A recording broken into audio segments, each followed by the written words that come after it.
Gets the old sound going. Nice.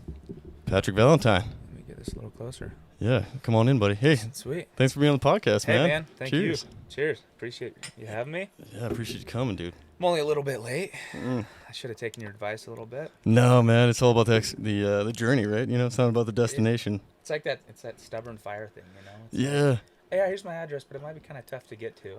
I was like, And generally, when normal people tell me that, I'm like, it's probably not that complicated. yeah, it's But I was not like, bad. well, it's another fire person / ex-jumper telling me this, so it's like, I should probably take his word for it. Well, But I didn't even think about it, and then we drove by your house. I was like, it's right there. We nailed it. yeah, And then we that's, missed it by a mile. that's the tricky So, part, man. Yeah, like, yeah. you come right on it. I mean, just the fence between you and us, you know, you and me, and then I know. I almost just, we can park in the driveway and just walk across. Walk yeah, across and the road. have an but- angry neighbor at you. Yeah. You'd be yeah. banging on the outside. He had some good no trespassing signs. Yeah. So I've lived in Montana long enough to know not to. Yeah, your whole life, aren't you? Chase those. Yeah. Yeah, Yep. from Libby. Yeah, Libby Troy area. Libby Troy area, yeah. The Yak. The Yak. Technically. Oh, really? You're a yeah, Yak guy, huh? I'm a Yak guy. You might be Yep. the first one I've ever met, I think. Really? Yeah, I mean, I guess I met your sisters, but Yeah. I didn't know. Yep. Yeah, I was born in the Yak. Yeah, my folks moved there in early mid '90s. Get you a little close to that mic Yep. is all. Sorry. Yeah, you can suck it back to your face if you want. man. Like, Okay. feel free to play with it. There we go. Yeah. I think that sounds a little better. Wait, your folks moved there in the 90s? Yep. Nice. Yep. My dad was a self-employed logger most of his life, and Bro. moved his way from Washington to Idaho, and then finally settled in the Yak, Oh, and dude. was having kids along the way. Yeah. And I was the last one. Oh, you're the last. Youngest of 7. Oh, really? Yep. Youngest 7 kids? Yep. Oh, no way, Yep. man. So I'm the baby. So you know, my couple of my middle Yeah. siblings. Yeah, Sarah and Mary Beth. Yep. Yeah. Sarah and Mary Beth. I just found out today that you bought a car for Mary Beth at one point. That's the first time I met her. Yep. Yeah. That is funny. Yeah, her WRX. Yeah. Was that in Washington? You bought because she was living in Washington then, wasn't she? No, she was still here. Oh, okay. In I the think Flathead. Well, she was actually Missoula, Oh, somewhere like not okay. far off Reserve. Okay. And I remember it was like this kind of little back road, and it was like, I think Sarah. Yeah, I think I was working with Sarah, and she's like, my sister's selling a car. You should go check it out. And I was Okay. like, okay, because we were working together on the Great Northern at that point. Okay. Yeah. So there's another. How long did you work on the Northern for? Really, I think probably not even really a complete season. Okay. Like it was like half a season the first time because their squad boss left for school, so I Sure. came in to fill in for that, and I think that's when I met Sarah. Okay. Was that a detail from jumping to do that? No, I was just on a district at that point. I was in Whitehall Okay. on the Butte Jeff there, and then Right. and then I went, but that helped me like kind of get my foot in the door because it showed like some crew time and like running around the Great Northern, and that's Sure. when like King and Margarita were running the Great Northern. So. That was the Margaritas day. Yeah, that was Oh, Margarita's dude, day. Yeah. Those are the epic days. Yeah, and Northern. I think King was like filling in as a soup Mhm. at that point for it, so he restructured it more strict like a hot shot crew, Sure. and he was on the bitter shots at that point, Okay. and so that was kind of cool, man, to see like that kind of organization. What year was that? That was in 2012. Okay. Yeah. Because Carrie took it over. Did She you was- know Carrie? Yeah, she was there too, and Okay. so I think she was kind of like the assistant at the point, Yep. or I can't remember how the org chart was working because like Margarita was really like the person in charge, Sure. like Looks on like paper. her baby a little bit. Yeah. So I'm not exactly how the org chart worked, but I don't know if she had the quals maybe to be. Okay. Maybe that's why they brought King in because Yeah, Queen, probably so. I think King had the quals, to do it. That makes sense. Yeah, I'm not Okay. sure like what the quals are for type 2A soup. I don't know for sure. Me either, Okay. man. Because I was there in 15, Yeah. 15, 16, 17 with Carrie to start it off, and then she left, and then I had another guy come in. Dude, we just missed each other because I went back yeah. to crew boss, the Great Northern in 14 for Really? the half of that season. Yeah. So that's when you worked with Sarah, probably, because I Oh, think that's that was when her with Sarah. first summer there. Oh, maybe. She kind of talked me into coming to the crew. Oh yeah. Um, Cause I worked with Yep. a few other Libby Troy folks the first time. Okay. Liz Straley was there. Oh yeah. Yep. Yeah. Yep. So I worked with her, and then Okay. there's some other. I think his name was like Tim. And he was a logging family. That dude was Oh really? like one of the baddest dudes I've seen on a saw. Like, Yeah. He got in this like willow alder stuff, man, like at the bottom of this like drainage, Sure. And I'm like, oh no, we're gonna lose this fire because like we're over here just like, mopping up and not really like going through the willows because there was no reason to. There wasn't even really any black around there, but somehow like an ember got in the middle of that and like it started to go. And so we come off like our little spot where we're cold trailing closer to the dozer line. Yeah. And we come in and like, I'm like, oh man, I'm talking to I think Rebo's crew boss at the time, and I was like, oh yeah, Yeah, Troy as JR. well, right? Yep, totally. Yeah, old Tony Rebo Jr. So Yep, like, yep. I'm like, dude, we're gonna need a saw, and all of a sudden he's like, and Rebo's up on the hill, and I think you can see Tim. He's like, one's coming. I was like, all right, man, and like, I'm just like trying to get in there, and Tim comes from the other side, dude, and he just puts on a clinic, man. That Like is he just funny. cleared it out in no time. It was so Even fast, and I was still. just like sitting back and watching. Like, bro, that was awesome. Like we didn't have to do much after he did that. Nope. You know? And was he on the crew, or is he like another guy? He was another like Phil. Like Okay. they brought him in, and That's so I think he was trying to do like a logging thing, Sure. and his dad was kind of on his way out. I think he was kind of beat up and stuff, Okay. and like so he was trying to take over the business from his dad and help out a little I bit. gotcha. You know? Yeah. That's funny. Do you know Tim Phillip? I don't know. Checks out. I can't think. That's his last name? I think his first name's Tim, but I can't remember. Man, Dude, there's and some last names that I would venture to guess that are in fire around there, but you never know. yeah, and I think he might have been just like a blip in fire, you know, like the Okay. because I mean it seemed like for a while there folks like that, like ranchers and loggers were Sure. just like something to do, and Yep. then they would usually go back to like their family biz, you know. Totally. I think he might have been one of those, Okay. but I'm not sure. What? 14. 14? funny, Yeah. Yeah, just missed you. Oh man, it's nuts, dude. And well, so I always heard about like you and Anna because like people were like working with you guys and not like, man, you see how it got better? I didn't have close enough. Yep, that was totally it. Yeah. There we go. We'll just So I was like working with Anna, or no, I was working with Sarah, and then I can't remember. Someone was telling me about Anna, and then I Yep. heard about you through Garrett. Yep. Oh, by the way, we got Garrett Stearman here on the side, so can't really see him, but he might venture in for a few. He'll make a guest appearance. Yeah. See how many beers go down. Mm-hmm. Yeah. It's helping out. Okay. Yeah, but so what was your fire career? Did you right out of high school? How did it start? Yeah, right out of high school, pretty much. Youngest of 7, and then most of my siblings did fire in high school. In the Kootenai, Troy Lib area, it was just one of those jobs that a lot of kids took right out of high school, like a good first summer job, you know. Yeah. Either on trails or weeds or whatever. A lot of guys did fire. Yeah. And I hadn't really thought about it, honestly. I was just like playing sports and hanging out, not really like thinking about anything like Career that. life and all that. Yeah, not at all. And Yeah. then all my siblings were doing it.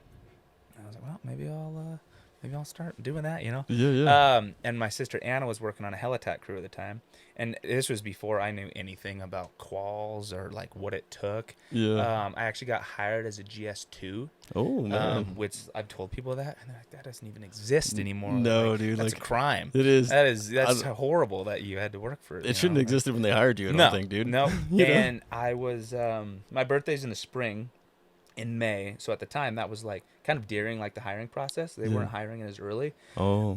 So I remember I officially got hired my first year when I was 17 technically, Oh, dude. but I turned 18 and then started. Oh, yeah.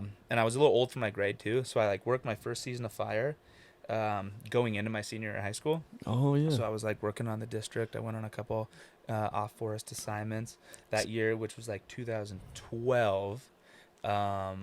Yeah, and was like, oh, this is fun. I got Yeah. really into it, you know. But it was student season, and then I remember I quit working for the Forest Service, and then next day I was in like 2-a-day high school football practice, you know. Dude. And then I like worked my senior year of high school, or went to school, Yeah. and that was my first year in fire. Loved it. Really wanted to keep doing it. Yeah. I had committed to play football at Western actually, Oh, really? right out of high school. So I went there for 2 years, and since I had to leave so early, I couldn't get hired back for fire. Oh. Just because the season was so short. Yeah, So yeah. I did a summer of actually I worked on like a silviculture crew, Oh, cool. which was kind of fun on the Yeah. district. And then I did a summer in timber, which was cool. So got some different experience. That's really good, man. But I didn't know anything about fire, about the Forest Service really. Yeah. And all I knew was that I was like, man, I had a lot of fun doing fire. I want to get back to this. Yeah. So I remember being on the district on these other crews, just being, 18 and being like, hey, can I go on a fire? Like, how do I get off forest? How do I do this? How do I do this? So I left, went to Dillon for those 2 years, and then that's when Sarah started on the Northern. Oh, good. And I was like phasing out of Dillon. I couldn't quite. I kind of went there to play sports and didn't know what I wanted to study. Yeah. So after 2 years of doing that, you kind of song and dance. Mm-hmm. It was getting kind of to crunch time to maybe know what I should be studying, Yeah. and I had no idea. So then about that time, Sarah, she had been on the Northern, and she was like, hey, you should come apply here, come to the Northern. Yeah. Like, all right. So I applied. I remember when Carrie called me, offered me the job, and I was super stoked. Heck I had yeah. no idea, Yeah, anything. yeah. I was in really bad. I'd never ran before Oh, then. Like yeah. I'd played soccer a lot, so I'd ran like that, but never for fun. I was like, man, I better start running. And I've been doing like football style workouts for a couple of years, playing like Yeah. in Dillon small, but like we were doing those kind of workouts. So I was like, man, I should start running. So I like cut my teeth starting to learn how to run in Dillon, and I was so horrible at it, you know. Dude. And I came to the crew. You're not really built for it, and bro. was Like in you're pretty square. horrendous shape. Yeah. Like bad running shape. Yeah. Bad hike. Kind of like PT hiking shape too. I'd never really, you know, done like PT hikes before, like that, you know. Yeah, I'd hunted and all that stuff, but I was like, man, this is kind of a different speed. And then obviously I kind of fell in love with it for there. Yeah, man. I got a question about like when you were in high school though. Yeah, definitely. So I had a friend, well, Shank, a guy that was like our supervisor and mentor Greg? for a while. Yeah, Greg. Yeah. So I think he had the same deal where he was able to get in the fire before his senior year Yep. because he's older. Yep. And I remember him being like a man, and like the rest of us little boys were like, "What's it like out there?" Who's that guy? Yeah. Because you know, like he went out and like was in the real world with like a bunch of men fighting fire. Oh, you yeah. know? And like he came back like a man, and I was like, "Wow," you know, like. I don't know if anyone thought that about me when I came back. I'm not sure. Really? That's what I was wondering. Maybe, you know. I thought the mustache I came was in like over the summer. The mustache didn't. I remember when I first thought that I was starting to grow facial hair. I was like, I don't know, I was 14 or something like that. Looked like And mine. And I thought it was awesome. Yeah. Well, you probably shaved an hour ago, you know. Like a month ago, dude. Yeah. And I thought, I was like, oh man, I'm growing a beard. I remember running back to the house and telling my mom, I was like, Mom, I'm growing a beard. And she, you know, said something nice and probably, you know, yeah, let me have that. Yeah. But this wouldn't fill in for a long time. So when I first met Garrett, actually was in Dillon, and this wouldn't fill in at all. So I just had this horrible chin strap that I thought was like this great beard, you know? Yeah, it looked So, amazing. Yeah, it didn't. But yeah, But that's how. But then after rookie training, fire then started. it came in. Then it came in. Yeah. That's what it took. I Yeah, knew it, yeah. It took a shock to the system. Yeah, exactly. A little boost of testosterone. Yeah, and the body breaking down. Mm-hmm. Yeah. Yeah, reset. But What yeah, year were you? that What was year that. did you go to Western? I was there. Let me see. I graduated 13 from Libby, and then I went to Dillon that summer. So I was there 14. I guess 13, 14. I left in the spring of 15. Oh, That's when I gotcha. started on the Great Northern. Oh, I gotcha. took some time off school. Yeah, Kind of yeah, had to figure out what I wanted to do. yeah. Worked full seasons, like figured out what it was like to work a full season of fire. And I felt like I hadn't really learned anything about fire until that experience on a crew, experience under Carrie. Yeah, absolutely, and dude. also like getting to watch like my sister in her role. Yeah. And all these people that really knew what they were doing and getting this cool experience, seeing, you know, real fire. And lots of fire. And we had the lots of crew. fire. Yeah. And I was like, oh, this is what it's like. Like in high school, when I first started, I remember there's a couple guys that were first years on the district who went on to like hot shot crews and went on a jump. A couple of them did. And I remember them talking about it, and I just had no concept of what it was. You know, I small world, small brain system. Like Yep. I was in high school still. I wasn't really thinking about that kind of stuff. Yeah. I had no concept. I didn't even know if I'd ever heard of really smoke jumping or hot shotting or anything like this, you know, Yeah. until I got like on the Northern, and then it was super fun. And I remember Carrie from early on, who was an ex-jumper, Yeah. was like, you guys should all go jump. And it felt like another world, man. It was so Dude. even hot shotting did. Yeah. It felt so out of reach almost a little bit, and then just natural like progression happens. So yeah, I was on the Northern for 3 years. Worked with Sarah there for a couple years. Were you on her squad or? No, nope. No, I knew they would always probably separate do us. it. Yep. Yeah, it was funny. I went to the Northern. The first year I was there, it was Sarah's first year as a squad leader. Nice. And she was a squad leader on Bravo. I became a SAW on Alpha. So that was like how it was when we were there. And Yeah. then I ended up following her again to Lewis and Clark Hot Shots. Yeah. And the same exact thing happened. The first year I got there, she became a squad leader on their Bravo squad. And then I became a SAW on Alpha. So it was like, I kind of just followed Sarah around for a couple years. That's super cool, man. Yeah, it was a fun experience, too. Yeah, Like, dude. I was nosing through your Instagram a little bit to get some more background Yeah. on you, and I saw a photo, and I think it was it you and Mary Beth and Sarah on the Yes. fire somewhere? And I was Yep. like, damn, dude, that's cool. Like that's gonna be super rare. That was one that summer, actually. Anna came and filled with us, my other sister. Oh, really? From the Hell Attack crew. I don't know if they were rappelling at the time. She worked on Hell Attack in the Kootenai for a long time. Oh yeah. And she was there for the whole time that when they transitioned to a full rappel program. Oh, so she got to repel? So she got to rappel. Yep. Oh, So cool. she rappelled for quite a while too. Did you repel? I didn't. Ah, me I either. never did. I thought about it. Same. So when I was actually, I went off on a tangent. When I was early on in fire, not knowing anything, I like knew a bunch of these Hell Attack guys Yeah. from the crew because Anna was working there, and Mary Beth was dating one of the guys on the crew. So I was like, oh, Hell Attack seems so cool. I'm gonna apply. I had Yeah. no idea about quals or anything like that. So I was just like shooting my app, Yeah. you know, super unqualified for it. And those guys were obviously super nice. And they're like, yeah, man, he just don't quite qualify. Like, maybe in a couple years, you know? Yeah. And I just had no concept of it. And then looking back, I'm like, oh, yeah, that makes sense. I know, I dude. had nothing, you know? Yeah, but at first you're like, man, I'm a hard worker, you know, like I can go. Yeah, what else to take? What are quals? Like, yeah, exactly. What are all these S1 number classes? Like, Yeah. just fighting fire, right? But, yeah, funny small world thing. Yeah, totally. Like even like me, my first year, I think one of the guys were like teasing me about like being a firefighter type 1. He's like, you'll never be type 1. I'm like, I'm type 1 right now. Yeah, what does that mean? Yeah. It's all, it's semantics. Exactly. Yeah, and then found out it's actually a qual. I'm like, Yeah, it's real things. Yeah, so that season, Anna came and did a role with us, filled. So there was a Valentine in every squad on the crew. Really? I was on Alpha, Sarah was on Bravo, and then Anna was on like the SAW truck. On Lewis and Clark? No, this was on the Great Northern. Oh, the Great Northern. Oh, that's cool. But either way, that's went, awesome. Yeah, for a couple roles, we did that, and then I think she left, went back to her crew, and then that picture you saw with Mary Beth, we were on a local fire in the Swans. Oh. And then she came up from the Flathead. Yeah. So there's been multiple fires where there was like a handful. That's cool, man. Of Valentines. Did you guys get any pictures of you guys all on fire with the Great Northern? Yeah. Yeah, Sarah and I have a few together. Yeah, I saw those ones. And Anna and Sarah and I have a couple, and then me and You Ray. want a topper? Yeah, I'd take a topper. Oh, yeah. Man. I don't want to force coffee down you. No, it's good. And then at one point in 2015 is one of the only fires I've ever been on in the Kootenai, actually. It was like 5 miles from my parents' house. Oh, wow. And I was on the Great Northern with Sarah. Anna flew it on the crew, or on the ship, excuse me. Yeah. My brother works on the district in the Kootenai. Oh, really? He's worked there for a long time.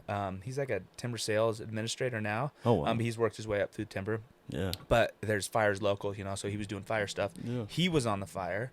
And I think for one day, my dad does a little bit of volunteer fire stuff. He was driving like a water tender. Dude. So I think there was 5, like at one point, I think there was like 5 Valentines on the same P code one day or something like that. Which is pretty cool. Yeah. Like, it wouldn't have worked out to get a picture or anything that day. But Yeah, I think that was the spread out. most. I think that was the biggest grouping of Valentines under the same. Man, it'd be cool if you got like the timesheet, like the CTR for the day, I know. and had like all the Valentines on it. That'd be super cool, That man. would be pretty fun. But yeah, man, it's fun. It was super fun to work with all of them. It was fun being on the same like hot shot crew with Sarah. Yeah, and man. watching her, from afar, kind of, because she was a squad leader and in the front of the buggy, and I was just a Yeah, man. know? And ever since I've known her, Sarah, she's been always like super dialed. Like Yep. she was the lead, I think, when I was there. Then Yep. For some reason I thought she was squad boss, but all the time just kind of blends. yeah, you yeah, know? totally. And I mean, I can't even. Sounds bad, but I can't even remember who the squad bosses were when I was not sure who crew it boss was. in the Northern. Who it was then too. It's kind of a revolving door a little bit. It there. is, yeah, There's been a people- bunch of changes and Yeah. changing hands, changing like who they're overseen by too. They Yeah. were overseen by the AFD for a long time, and now they're actually overseen by the Flathead National Forest. That's what I heard. Yeah. So yeah. Yeah. Are they still But- out of Condon? Yep. Oh, Still cool. out of Condon. Some people don't in like those- Condon. I really like Condon, dude. It's so awesome. Yeah. Gets so dark there at night. I love Gets it. so dark there at night. I felt when I first stepped on the bunks or the base at NCSB that Yeah. I was like stepping back on a Condon a little bit. Yeah, similar, right? The Yeah. airstrip right there and Yep. everything, man. Everything like the dorms were, same but different. Yeah, like, yeah, exactly. Similar feel, but Old as hell, kind of Old as- yeah. falling apart a little bit. Probably a little bit of hantavirus, maybe. yeah, I was gonna say that was probably the smell. You yeah, know, that yeah, old smell. I think it was. Yeah, I'm gonna get sick yeah. from this. Yep. Yeah, it smells like some viruses in here, maybe. Totally. It smells like a reclamation era Forest Service building. Yeah, it smells But- like this thing probably needs to be decommissioned. But Yes. oh man, so yeah, Condon's super cool because I remember they were talking about getting rid of it, and I always thought it was cool. And then, God, I was gonna ask you about Condon. Oh, do you know that there used to be like a outpost for jumping too?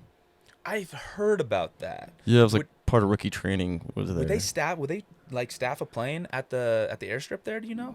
Maybe way back, but I think there Okay. for a while it was just like part of the rookie training. It was Okay. like they'd always like take the rookie class out away from everybody. Yeah, yeah. And so like 9 miles typically for a little bit, and then for Mhm. some reason they go to Condon. Okay. Because did you ever walk in like the main office there at Condon?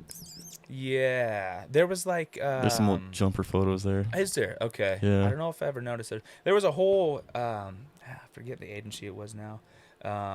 There was a bunch of folks that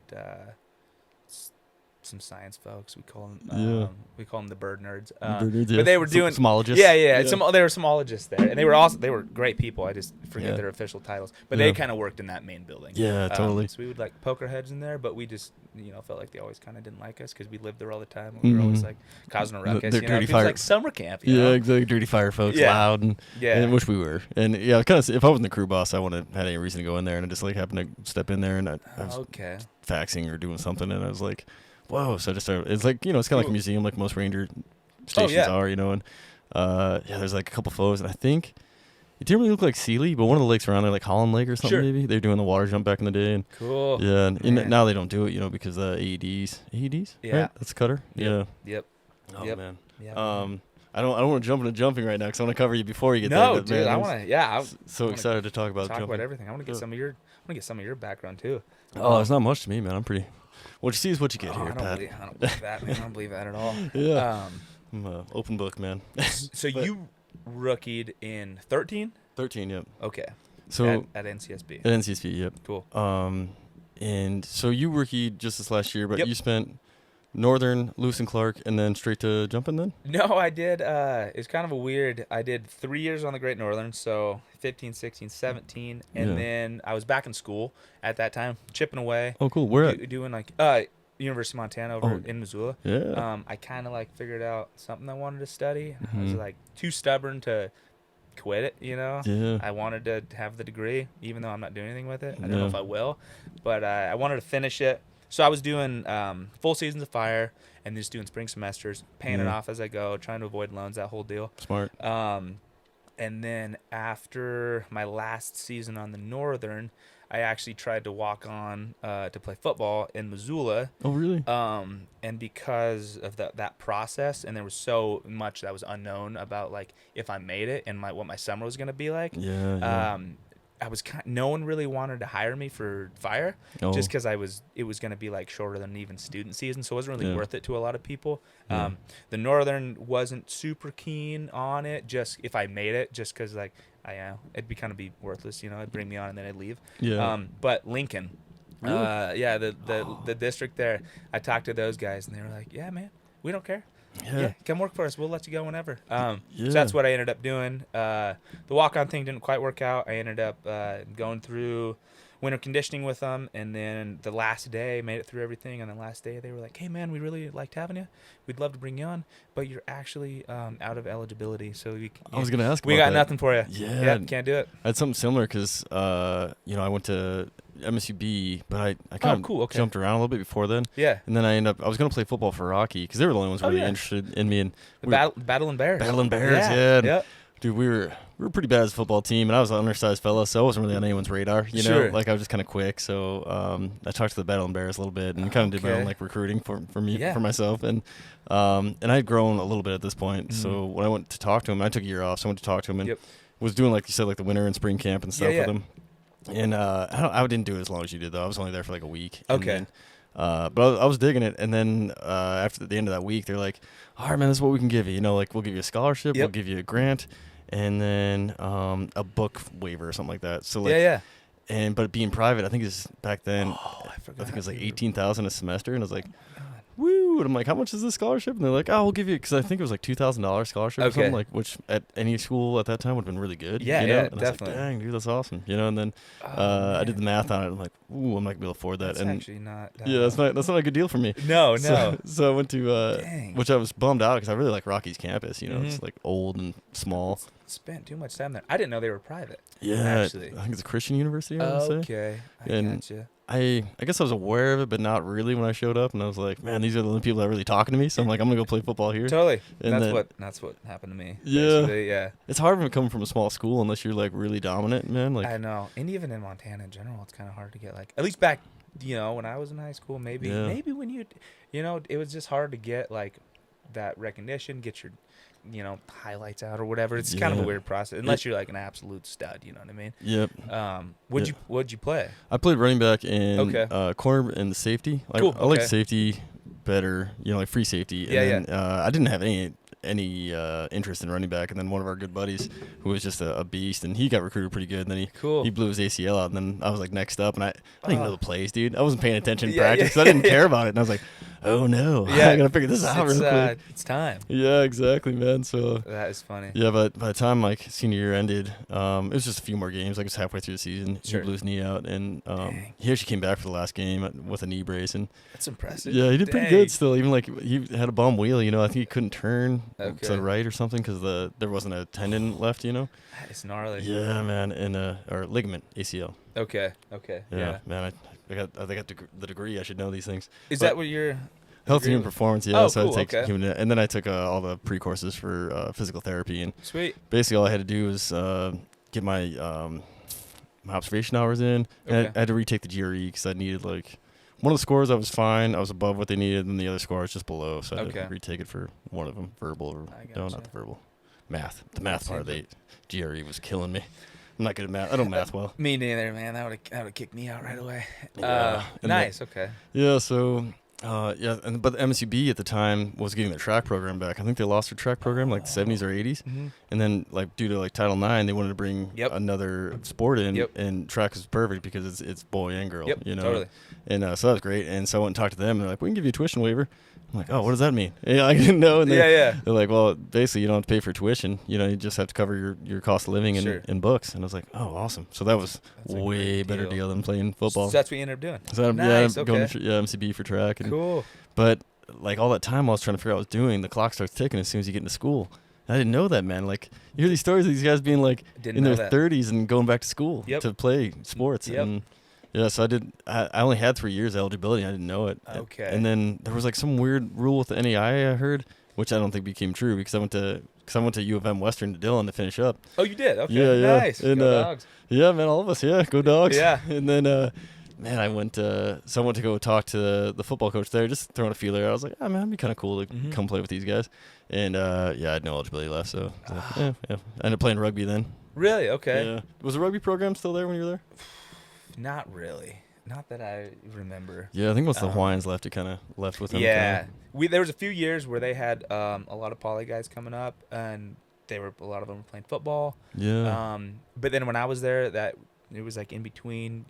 There wasn't as many of them then. Yeah, they're on their way out. Even when I was there, like in 2010, Yeah. there wasn't that many of them left. So That's cool. yeah, Yeah. but it was super cool because Absolutely. like the Dillon community is so small, and the poly club was a big part of it. So Yep. we do I was just kind of part of it because of the rugby club, like Yeah, do yeah. luau's and stuff, and Cool. yeah, make donations for the rugby team and bought That's jerseys sweet. and paid for our travel and stuff.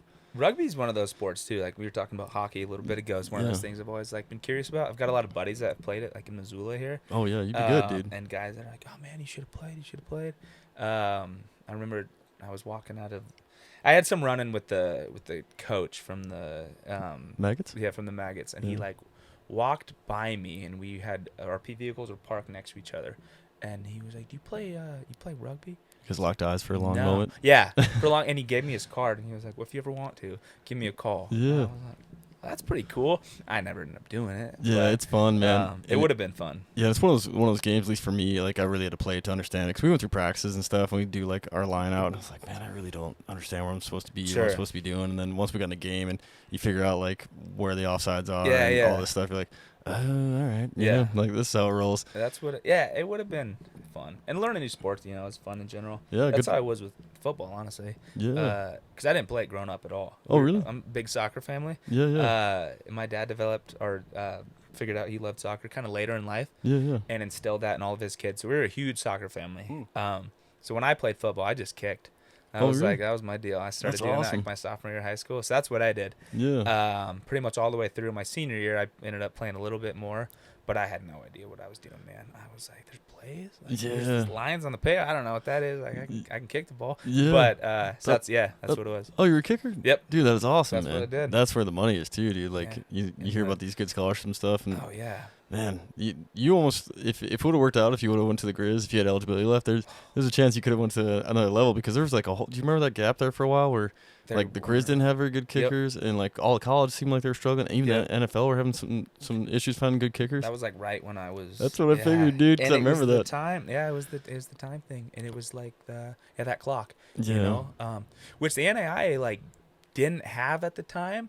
So I think, as I understood, I could have gone back and still played in Dillon. It was like an Yeah. NCAA thing. Oh, gotcha. They called it like this 5-year clock thing that once you start That's what I as had. a full-time student, Mm-hmm. this hourglass gets flipped over, and it doesn't stop even if you take time off. Yep. So I did 2 years, and then I took almost 2 off, and I didn't know it was going this whole time. Whereas, as I understood it, when it was told later, for the NAIA that stops. If you have a lapse in school, but for the NCAA it doesn't. No. So by the time I made it through, they were like, hey, you would only be eligible for like the spring. Oh. You could come like help out at practices or something. You could have run I was like, track. ah, man. Yeah. And I just never, So Yeah. that was it. But it was Dang, one of those dude. deals. There's a couple things It's kind like that. It was like that, and jumping was another thing. That and trying to walk on was these two things that I was like, man, if I never try this, I'm gonna be pretty mad at myself for not seeing, what could have happened. Yeah. I ended up trying them both. That's awesome. But dude. yeah. Yeah. Because then you always wonder if you don't give something a try. Yeah. I mean, even like this, dude. Like at first, I was like, so many snacks. I had no tech background. Like we were talking just before this. Like I didn't know what kind of microphone. I didn't know it was different microphones. Totally. Microphone, and then I figured out what these ones were, and like. It looks like you know what you're doing. Yeah, I mean, it's all about it, man. Yeah. It's It's fun learning something like that too. Yeah. And like learning something out of necessity is like the best way to learn it when you have no other option than to kind of figure it out, like driving a stick or something like that. Yeah. My first vehicle I ever bought was a stick shift, and I didn't know how to drive it at the time, and it was super good inspiration to learn how to drive it. Dude. I was like, man, freedom is on the other side of learning how to drive this thing, so I better figure it out. And we lived way out of town too. Oh yeah. So I was like, it's okay. This is my goal now. Learn how to drive this thing, and then I can Smart, man. opens doors. Yeah. So, but yeah. Absolutely, man. And then learning and having to drive it every day, man. That's how you get good at driving a stick. Yeah. I remember learning with my dad, bless his heart, and he's a real patient guy. But in that like one-on-one situation, and I was just a dumb 15-year-old or whatever, like not doing a very good job.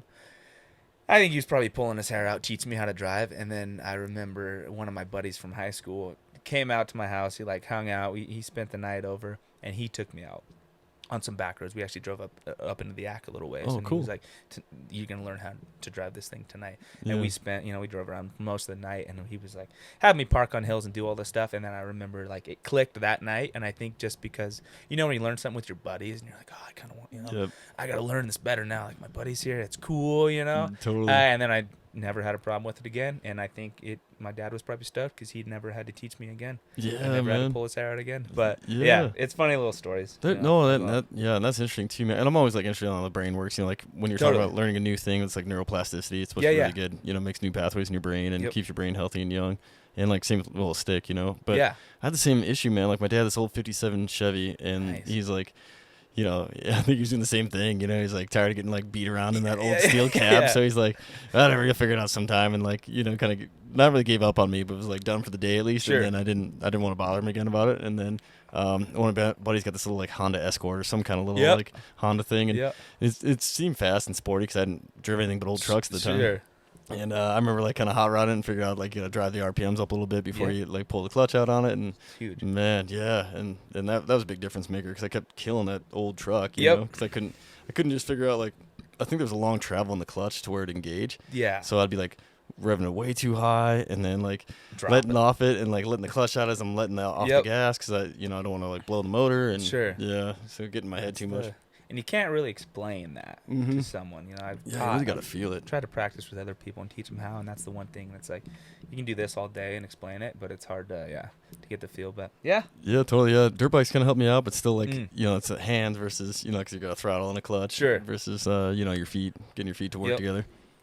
That's one of my next purchases actually. Dirt bike? I figured I was like, well, I made it through jumping, so the next natural thing would be to buy a motorcycle and really just see how much I can freak my mom out, Yeah, there you go. So man. I think I'm trying to buy one. Yeah, man, it'd be good, dude. Then come over in our neck of the woods. Pipestone's a great spot to go rip around. Yep, that is what I've heard and seen from being on some fires up there. Yeah, well, we're in the same shoes because I don't know. Have you ever been up there ripping around Pipestone? Oh, yeah, I used to mountain bike up there a lot. Oh yeah, I forgot. Yeah, you and your dad used to mountain bike. Yeah, because that's about the only time is when Zach stole your dad's mountain bike, and then took me up there that one time. Took it right out of his garage without telling him. Yeah, it was his neighbor. Awesome. Yeah. What the hell? Yeah, I was like, oh man. Oh, that's awesome. Yeah, but it's got cool trails, but it's one of those things that's in our backyard. I never really got a chance to mess with it because I was up there mostly for fire and then the one time mountain biking, and man, it's super sweet. Yeah, I've only been up there the one time on a fire, but there were people ripping around like crazy up there. I'll have to make a trip. You got a mountain bike? No, not yet. Oh. I haven't gotten into that hobby yet. Ooh. I've it hasn't piqued my interest that much. I wish it did, Yeah. but there's like a handful of hobbies that I just could kind of like. And then they haven't sparked it for me. Yeah. I think I'd probably like it. You know, some of my siblings have mountain biked and whatnot, but Yeah. I haven't launched into that one yet. I bet there's different jumpers at NCSB than when I was there, because I was kind of like the first. Like I was already kind of into it from like the time with Zach and stuff. Sure. And then, man, a bunch of the guys at NCSB were really into it. Okay. Who's the base manager at NCSB when you were there? Darren Belsby Oh, he was. just retired Did he really? this year. Oh, man, congratulations, the Darren. End of an era. Yeah. I had the sweet opportunity and pleasure to be on his last fire with him. No way. I've got a cool picture I'll show you after this. Yep. Felt like the end of an era in multiple ways, because it was, first of all, because it was his last jump. He's had a rad career there. Yeah. Done a lot of cool things, and it was cool for a rookie, for one, to be on a jump with rounds, which was super sweet. And there was actually two, Michael Noe. Yeah. Is he still law foreman? He is more ops now. Oh, gotcha. Charlie McCarthy was law foreman, and he actually just got the base manager job. Charlie McCarthy did? Yep. So I gotta call him, dude. Now. Yeah. Yeah, because he's been on like my list as like one of the like top folks that I want to get on this podcast. Oh, you should. He's me and him used to be. I mean, we still are pretty good buddies. We just don't talk. You know, he's my lead trainer and stuff. You know, so like we got pretty close because you got to see me cry a lot. You know, one of those things. You know, he was one of the first guys I met at the NCSB. Like one of the first days we were there, when they like sized us for our suits and whatnot. We were there a week before rookie training actually started. Dude, how cool is that? We had no idea. Yeah. It was terrifying. Yeah. I talked to one of my lead rookie trainers way after the fact that I was on a few fires with, and he was like, to me, that was your guys' hell week. Because mentally, you guys had no idea what was going on. And we didn't know, you know, every day. They kind of told us. They were like, we're going to do this first week. It's going to be a quarantine week. Like, we're not going to do anything. But we didn't know, you know. Yeah. They could anytime. So we were always on edge. Waiting for the trap. Showed up, like, in PT gear. Like, okay, whatever, you know. And it was the first day of that week when they sized us for our suits and everything. Oh, yeah. Charlie was one of the first guys I met. And Eric Thorpe. Yeah, Thorpe, yeah. And I was like, oh, cool. And I've got a little bit of background with him just because he was from the Flathead a little bit. Worked over there, knew my siblings a little bit. So it was like a friendly face kind of right off the bat that I knew, you know. Couldn't have any friends there. You know, like, no one was going to be nice. But I was like, hey, these guys are kind of friendly. And it was before rookie training actually started. But, yeah, so him and Charlie. Cool. So I'll always kind of remember that, like, first initial meeting with them. But, man. So Charlie is base manager now. Dude, yeah, congrats to Charlie, man. Cool. That's awesome. Dude. Yeah, I hope you can get him on man. here. Yeah, because I really want to, because that was like the thing. And I want to talk to you about this too. Man, all right, I'm going to try to loop back. My brain doesn't work too good. But I'm bouncing around too. Yeah, no, that's what these podcasts are for, man. Just like get it all in. So like when I first got this Airstream, especially this, you know, I've told the story a ton, but it's been in my family. My great grandfather bought a brand new in Missoula in '65. So that's what this is. Sweet. Yeah. Okay. And it got passed down. I'm the fourth person in my family to have it. Nice. So, that's awesome. Yeah, like I knew I wanted a mobile podcast. So originally, like I had the gear, minus these boom mics. I had a different little mic stand, but so I was like, man, I just gotta get out to NCSB because you know the construction that's supposed to be going on there for a while. Like every year, I kept hearing like, oh man, yeah, this is the year they're gonna tear down the loft, they're gonna tear down the office. Really, they were just saying that.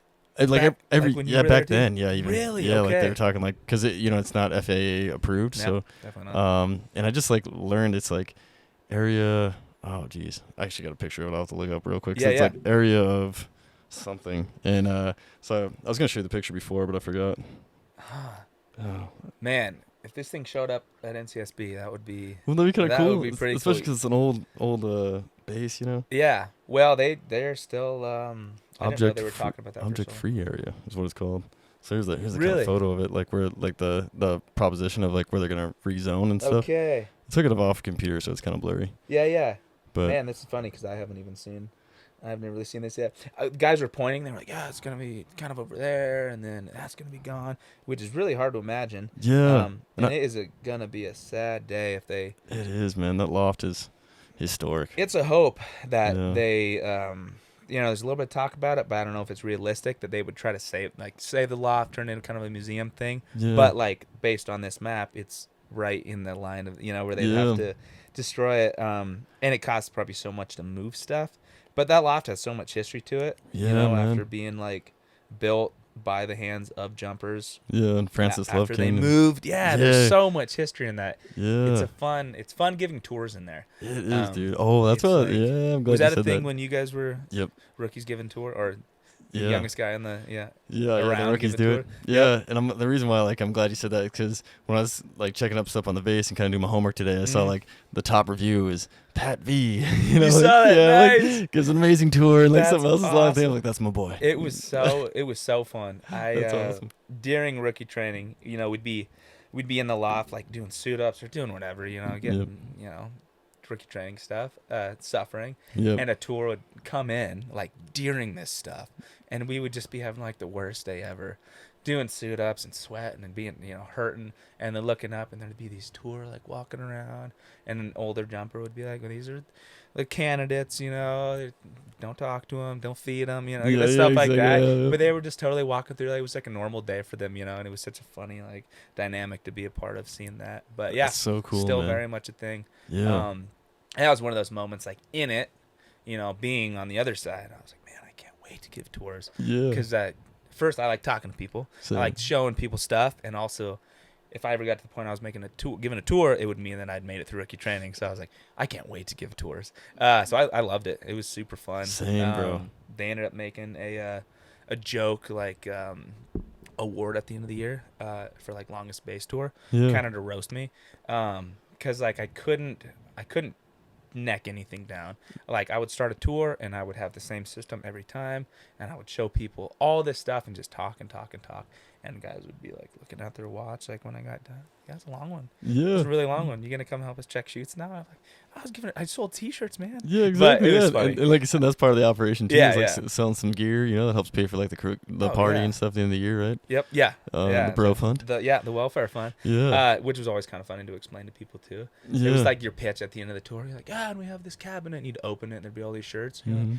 If you want to buy one, it like Yeah, speaking of. supports this and this. Yeah. But yeah, they're fun. Yeah, I'm glad really that's cool. always been a thing there, because I Yeah. know there's some traditions that I've heard about that I want to pick your brain about Yeah, we that can talk about aren't a thing anymore that I've heard about, just because some of the infrastructure is not there anymore. Yeah. The walkways, Wooden walkways. Yeah. No, that was a thing when you were there, right? No, but their sidewalk rules were. Did you have the Okay. sidewalk rules? No, Oh. and I think, what was the sidewalk? So the walkway bridge, I think, is because there used to be like a little like water thing that went through, right? So And that's still there. still there, But yeah. they kind of moved stuff around a little bit. Yeah. So there's like, I'm trying to remember because is it kind of like from the bunks? Yep. To the mess hall. Yeah. Yep. And so like there's a koi pond, right? Yep. And then it splits.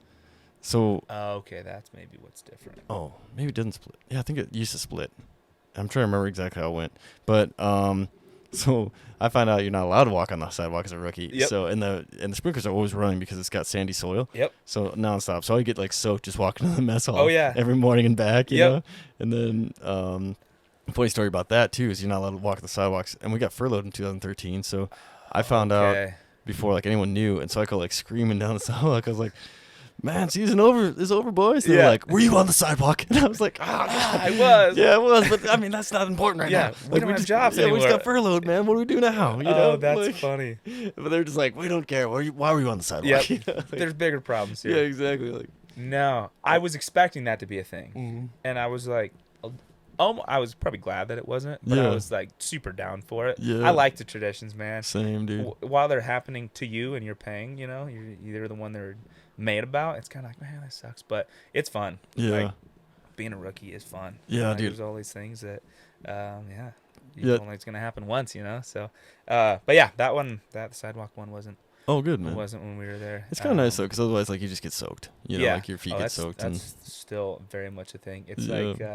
like, you kind of feel like you're on a golf course a little bit. Mhm. Yeah, it's really nice. Like credit to Darren Belsby. I was like his pride and joy. Yeah, he You kept- know, kept it alive. He knew what he liked, and he knew how to make it look good. So it Mhm. was, A lot of And groundskeeping a lot of Yeah. times. I would tell sometimes tours I was given to, I was like, yeah, we're like, part-time smoke jumpers, part-time groundskeepers a little Yeah. bit. There'd be a guy on the big riding lawnmower cruising around, and every once or a couple times every few weeks we'd have to go out and like trim the mound where the big Forest yeah. Service in NCSB sign is. Yeah, I forgot about the So we'd mod. be out there with weed whackers, doing that whole thing. Oh man. Just like waiting to be like, oh, is that the siren? No, okay, keep going. Oh man, that part would kill me some days, dude. Like, Yeah. I'd be on edge. And the other days, like, I just like, whatever. They'll yell at me if it's. I was so on edge all the time. Yeah. That was probably one of the biggest reliefs of, like, sad to see the plane go at the end of the year. Super Yeah. sad.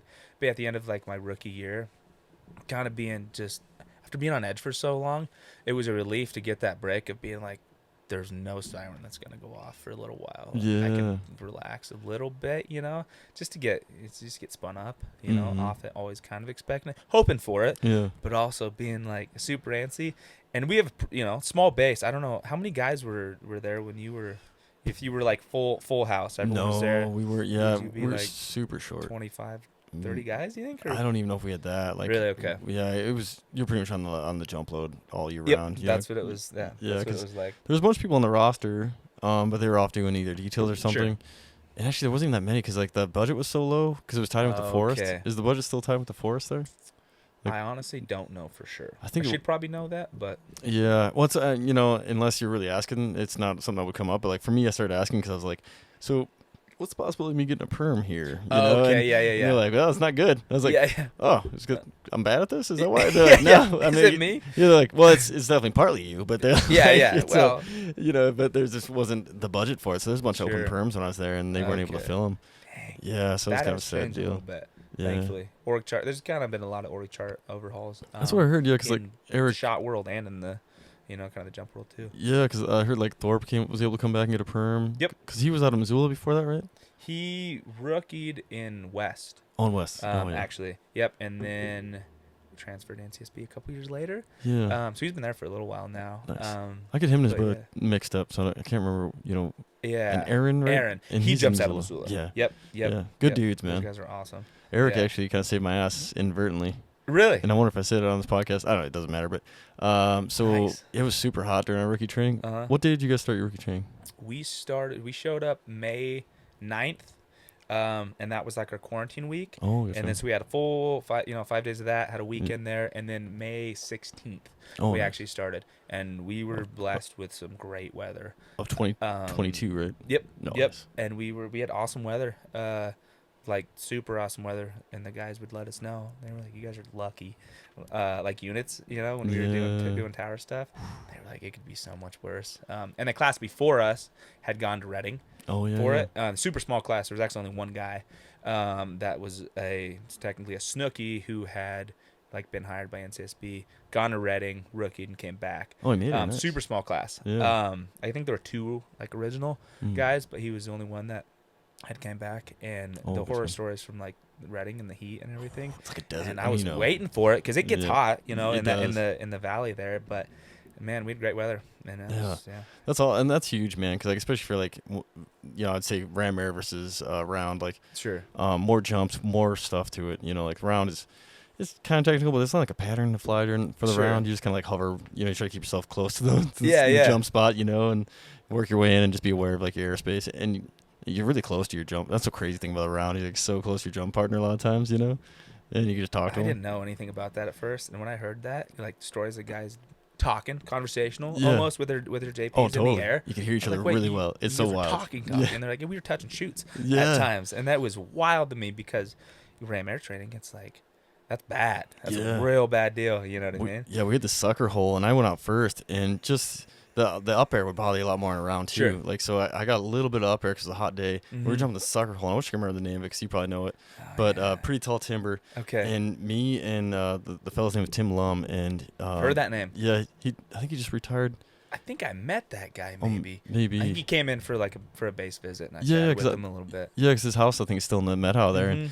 But like I had a little bit less air, he had a little more air than me, but there was no way to like stack it up to go in like you doing a ram. Sure. So like we're both on kind of opposite sides of the jump Oh, no. spot at this point. So we just like crossed. We're coming in like pretty much slap hands Yeah, as we come yeah. in. Like we're that close. It was gnarly, dude. Like it was during a base visit, base tour. So all these people were like, oh man, What is going on? yeah. And I'm like, I'm fired. Yeah, yeah. It's like I felt like I was So crowding. there were but- like people that were watching it. yeah. So that was part of the reason why we jumped this like sucker holes to like Okay. kind of improve the performance of the round. And that Sure. was the time when the debate was still up between ram air and round. Yeah. And Before they made the switch. yeah. And I remember someone telling me that year though, they're like, and this whoever was telling me I think was involved in the loft and was like a fan of the round. They're like, man, we've tried to do everything we could do the round, and there's just no way to get more performance out of it. Sure. And the technology's going away, and so like it, even to get new ones made, no one's doing it. Sure. So ram air's just kind of the no-brainer choice because it's whatever's flying, sport shoots and everything, Yep, definitely. And just Man, yeah, the round world is kind of wish I would could have gotten some experience on it. yeah, I or think you'd loved or it, something man. like that. It seems so cool. Like there's guys that Yep. are at the base. I've been jumping for only a few years, Yeah.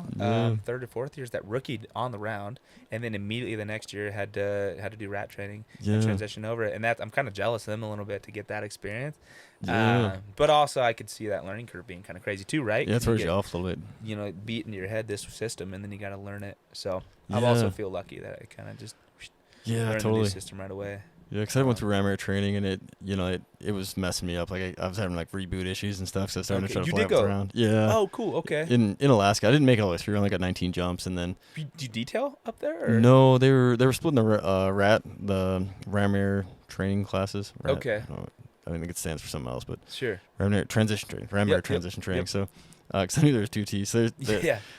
there's so many rounds then. So like they were trying to get everybody on the ram air that wanted to go. Okay. And I'd never been to Alaska, so I was like, sure, I'll go to Alaska. And they just have a little different training style. Sure. And one of my buddies who was up there with me was calling it like rookie training light or something like that. 'Cause Okay. Yeah. they were treated as kind of like rookies, and it was kind of, but they got to induce stress, right? So that you like they know that you're going to perform under stress. Yep, So absolutely. that was the issue there. That's why they're doing the stressing. But Okay. also you're kind of, like I was in my third year or something, so I was like, like Yeah. I don't want to do this again. But Totally.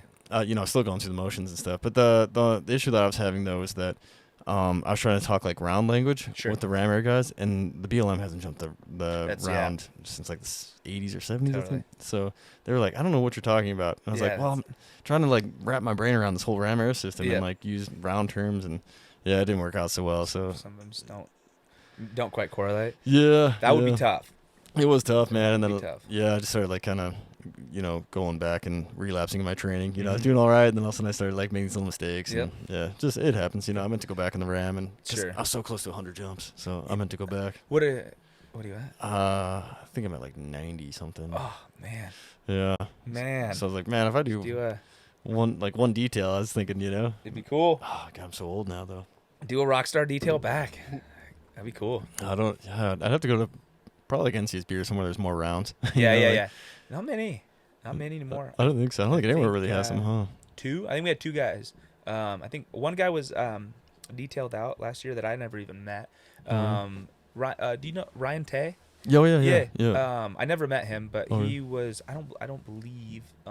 Trying to be careful what I say. Yeah. I don't believe he had transitioned yet. And I never met him. I heard awesome things about him. But I think Yeah. he was on a detail or doing something else last summer. Oh, gotcha. And then Belsby Yeah. and Noe Noe. hadn't transitioned. Oh, So gotcha. those are like our two round guys. Just go back there so I get JP for Noe. Yeah, it'd be sweet. Yeah. But being able to be on that jump with them was so special. That was so it was cool, like man. it was not lost on me how it was a sweet jump too. Like everything was Yeah. cool about it, and watching those guys get kicked first, I was gonna and say- like knowing that that's like my base manager who's retiring. Yeah. It was cool, and he made a cool comment. We were on this fire for a few days, jumped it, and ended up hiking into it on the Pacific Crest Trail. Oh, Which dude. was so cool. Just one of those experiences that was like, didn't feel real really, which is how a lot of jumping feels all the time. But it seemed like in the Cascades, it's such a dramatic kind of environment. And really anywhere it feels like you're jumping is, it's a cool spot. Yeah. So no one jump is like, it's not a boring one, Yeah. So that's how this one was, and we hiked in along the PCT, and we're like talking to through hikers and all this stuff.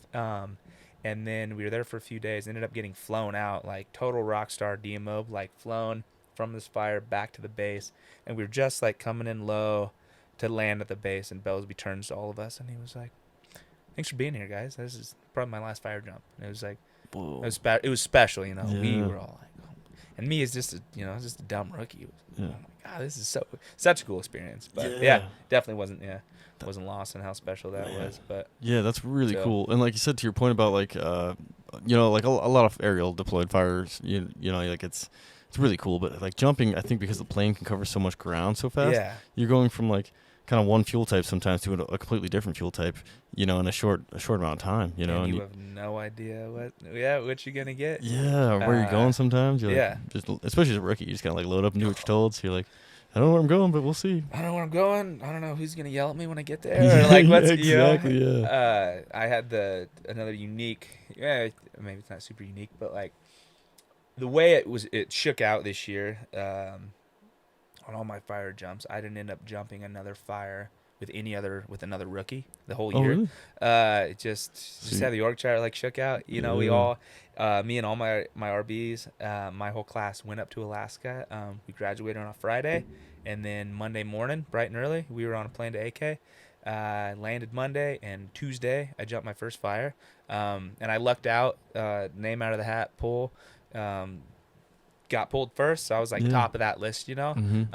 and then just how it broke out, how everything kind of gets lost with different loads and whatnot. Yeah. I was never on the load with any of my RBs, That's so so the wild. whole time in Alaska, and then it kept going like that. So I never jumped a fire, with a single RB or with a single other 22 rookie the whole Dang, year, dude. which was like, at first it sucked because I was like, man, I gotta do, All I the can do rookie everything. stuff. I can do Yeah. all these rookie chores for everyone, Yeah. and then towards the end, I was like, I kind of want to finish the year like, finishing this out. Yeah, finish your Even run though It out. would have been nice to have some, Yeah, have 'cause some you gotta other get up help. and make the coffee and Gotta get the make fire up, get going. the coffee. There's no yeah. one else to hide behind, really. Yeah. But Get in charge of. Did you get in charge of cooking any spam? I had to cook a little of the spam. I was able to avoid it for a while, Yeah. but I had to do a little bit. Yeah, it doesn't which seem is as good. big too. in the NCSB world as like in Region 1. It seemed like a little bit more. Of a That's what it seemed big like thing. too. Yeah. I jumped. I was on this fire in Alaska, my last one, and it ended up being reinforced a couple of times. So at the end of it, there was it was 20 dudes on this fire. There's 20 jumpers on this fire. I was the only rook, and it was pouring rain. For like 4 days of the fire. So Oh, not really? a lot of work was happening. Yeah. Just operationally, So a lot of fires and a lot of coffee being made. Yeah. Yeah. And at that point, a few days in, they were like, okay, this dude can get up and make fire. He can make coffee. So they were like, help me out a little bit with Oh, stuff. cool. Yeah. Otherwise, it would have been a ton, But you got to like prove that you can kind Yeah. of do it a little bit first, and then someone will take pity on you. Yeah. Sometimes. Absolutely. But Yeah. Absolutely. Yeah. it was cool. And Wouldn't change that at all. Come back now, but Yeah. And then did you ever jump a fire where you had like the old guy who's like, I'm gonna be up at like 4 a.m, so don't worry about it. You're like, this is a trick, and I'm not falling for this. no, but yes. Yeah. It was actually one of my trainers. Oh, Guy Oh, McLean. yeah. He was one of our lead rookie trainers, and then I ended up kind of getting attached to the hip with him. Just org chart stuff. As soon as we got to Alaska, so I jumped every fire in AK with him for Oh, really? a month. Yeah. Awesome. And then we got back, and then I jumped, I think, one more fire with him. My first fire ever in NCSB. So I was with him Oh, like cool. the whole time. Yeah. So at the towards the end of one of the fires in Alaska, I'd woken up, started fires, started coffee and everything, and he was right behind me a few minutes. And he was like, I almost got you, Valentine. Oh, really? Tomorrow, I'm getting up earlier. You better be careful. I was Yeah. like, all right. So I got up even earlier, Mm-hmm. and then he got up like an hour later Yeah. and came out and was just laughing at me, which Oh, is a good, dude. Yeah, he's good at those mind He games. can do that, yeah. It was a Yeah. good joke. He's I appreciated it. He's part of my cadre too. And he's Okay. like the same way, man. Yep. And like he was so helpful for me too, because Yeah. I was having a little trouble with the suit ups. Yep. That's like one of the first things. So Totally. it's like he's like, man, like I remember I think it was Charlie's like, dude, if you can't get this, man, you're not gonna be able to get the rest of it. Totally. So like get in your head right away, like day one. Yep. It's like, oh man. Okay. So then like I think it was Guy. Yeah, I'm positive the guy came in the loft with me and like Cool. ran me through some stuff, gave me some tips, Yep. and man, I was good to go after that. He's a good teacher. He is, You know, man. Yeah. He knows his stuff. He's nice. He can be very scary. He can be, He yeah. can be the scariest guy in the room, Yeah, too. absolutely. but he can kind of turn it off a little bit. You can, and he helped me out with a lot of stuff. yeah. Super Yeah. yes, super helpful, man. Where were you at in did you go to Fairbanks and then Went to Fairbanks, and I didn't make it to a single outstation. No, I was hoping. man. And I was hoping to get up to Galena, and I heard the stories I didn't make about Galena being either. up there and all the the great food over here and all this stuff, But no, we were just how it timed out. I would pretty much jump a fire, go on it, come back, either jump one at one point, jumped another one that day when we got back, or like spend a day in Fairbanks and then jump another one. So I was either in Fairbanks or on a fire, Oh, gotcha. which is what you want, Yeah, yeah, But absolutely. I did want to see, it would have been cool to see some of those outstations. Yeah. So really, I only was ever on the NCSB base or the AK base. Oh, really? That's cool. Didn't end up doing any boosts anywhere else. Man, that's cool but first year though, especially like It was awesome. fresh out of the gate, go to Alaska and like a little bit more forgiving country. Yeah, it was nice. Yeah. It was so cool. Get some more jumps on the ram air in that country. Yeah, which is not. It's it's forgiving. It's forgiving country. More And I think air. they try to do that a little bit. If the year is shaping up like an AK season, I think they try to. Seems like they try to throw the rookies a bone a little bit and give them that, because it's forgiving country. It's right away after you finish rookie training. How Yeah. it worked for us, at least. I guess they'd kind of gotten the order, a day or so in advance, and they were trying to fill it, and they're like, Yeah. I think these guys are probably going to graduate tomorrow, and we'll, so within like an hour of graduating, they were like, all right, you guys are all going to Alaska on Monday. Dude, we were like, what? This is insane. Are you serious? And they're like, Yeah. yeah. And then the switch was flipped just like that. And they're like, all right, this is what you need to know about Alaska. We're not like your rookie trainers anymore. Yeah, also like team. Here's what you need. Boom, Yeah. boom, boom. And it was so cool. It was That's cool. super cool to see. Yeah. And I remember we didn't do, a lot of our practice jumps around the area. There's, beautiful lakes and everything around that valley. But we weren't like jumping directly over any of them, obviously. But my first jump in Alaska, I remember exiting, opening up, and just nothing but water below me over this Oh. giant lake. It was just insane. That's It was cool. like this the coolest like visual, and you could look out. You can see forever in Alaska, obviously, and there's just like this wall of fire. It felt like it was in a movie, like way over there, and it was just a structure pro thing that we did. So like we never really got close to the fire on that Yeah. one, but That's yeah. so cool. that was the base manager from Alaska was on that jump too. Oh yeah. He was the Jack on the jump, or at least one of the first two guys at the door. So I got to jump a fire with Bill Kramer too, Bill which Kramer, was really yeah. cool. I It was- was like I was trying to reach for his yeah. name. Yeah. 'cause Yep. I met him and the base manager for Canada at like the same time, so I Oh, was like really? kind of missing Okay. names. Yeah. that's cool. Yeah, he's a great guy too. Yeah, and Bill Kramer's awesome, man. Like when I washed out a rat, he came up and like sat down, and he didn't really know me, but he Sure. like, the trainers, everybody talking. Yeah, he came yeah. over and he's like, man, he's like, don't get your head down, man. Like I heard you're doing good stuff. I'm like, Yeah. I just kind of frustrated because I was like, man, I know I could do better. Yeah, like, totally. with anything. And he's like, man, but if you ever want to come back up, come on up. And then Nice. I end up like 2 weeks later, I end up coming back up on a boost on the round. Oh, you did? Okay, Yeah. cool. So yeah, I was like, I'm back. He's like, man, I'm so glad. And he like was one of the first guys to come up and shake my hand. Nice. Like, glad to have you back, man. He's good with names like that. I Yeah. never, being a rookie and being in Alaska too. And this year it was kind of a madhouse up there. I think at one point there was like 160 jumpers up there. Jeez, dude. All around. A bunch of guys in the woods. So the base was popping all the Yeah. time basically. And I never expected him to like remember me really. And there was a little bit of that recognition. At least on the fire that we were on, which is even surprising to me. That's so cool. No one knows who I am. Yeah. Yeah, but that was cool. Yeah. I mean, man, yeah, must be a heck of a bringing on him. Because, like, same, like, I mean, I was just a Forest Service round jumper, and then, Totally. yeah, I come back, and he's like, hey. It's like, Yeah. oh, dude. And, like, calling me by name, it wasn't just like, hey, you, See, it's I amazing. was like, Bill, good to see you. And, of course, I'm going to remember as the base manager. you know? Totally. He's kind of like a legend a little bit. I felt like that a lot. There was a lot of guys that I would see that I was like, oh my, I've heard stories about these guys, Like, Yeah, can't believe man. I'm in the same room or in the same plane as these guys, Yeah, a That's- lot to learn quick Dude, that's that fun. you can't, pretend to like expect, It's just Yeah. like stuff comes at you and you're like, all right, Did you see? this is how we do it now. Did you see a tusk in there, a Yeah. mammoth tusk in the packing part of the loft there? Didn't notice it. I was kind of like Head down. eyes down, like Yeah. trying to make. We hadn't actually done. We got lucky. They threw us another bone, and since we left so soon after rookie training in, and we hadn't done any of our practice packs yet. Oh, gotcha. Yeah.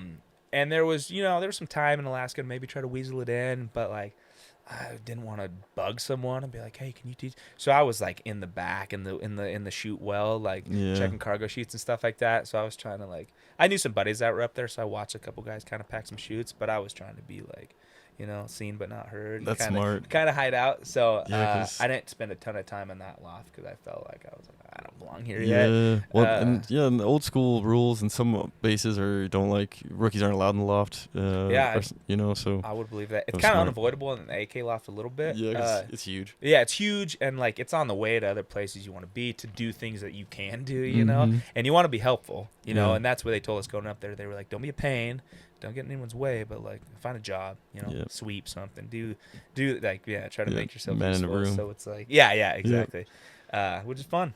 Yeah. But, yeah. So you probably walked right under the tusk, but you probably didn't even see, or maybe it's not there anymore. It might have been moved. So it was in the main loft where they packed the mains. Yeah, Okay. we walked through to get to the parachute well. Yep. That used to be the tower. Yep. Like, I'm pretty sure if my memory's right, it'd be like behind you as you're walking, like up on that wall there. Okay. Kind of near some sewing machines, I think. I'm Yeah, trying to yeah, remember it's all around. It's been so long it's been there, but the only reason why that's the tusk is even relevant is that I remember I was like checking it out when I was going through Rat and Sure.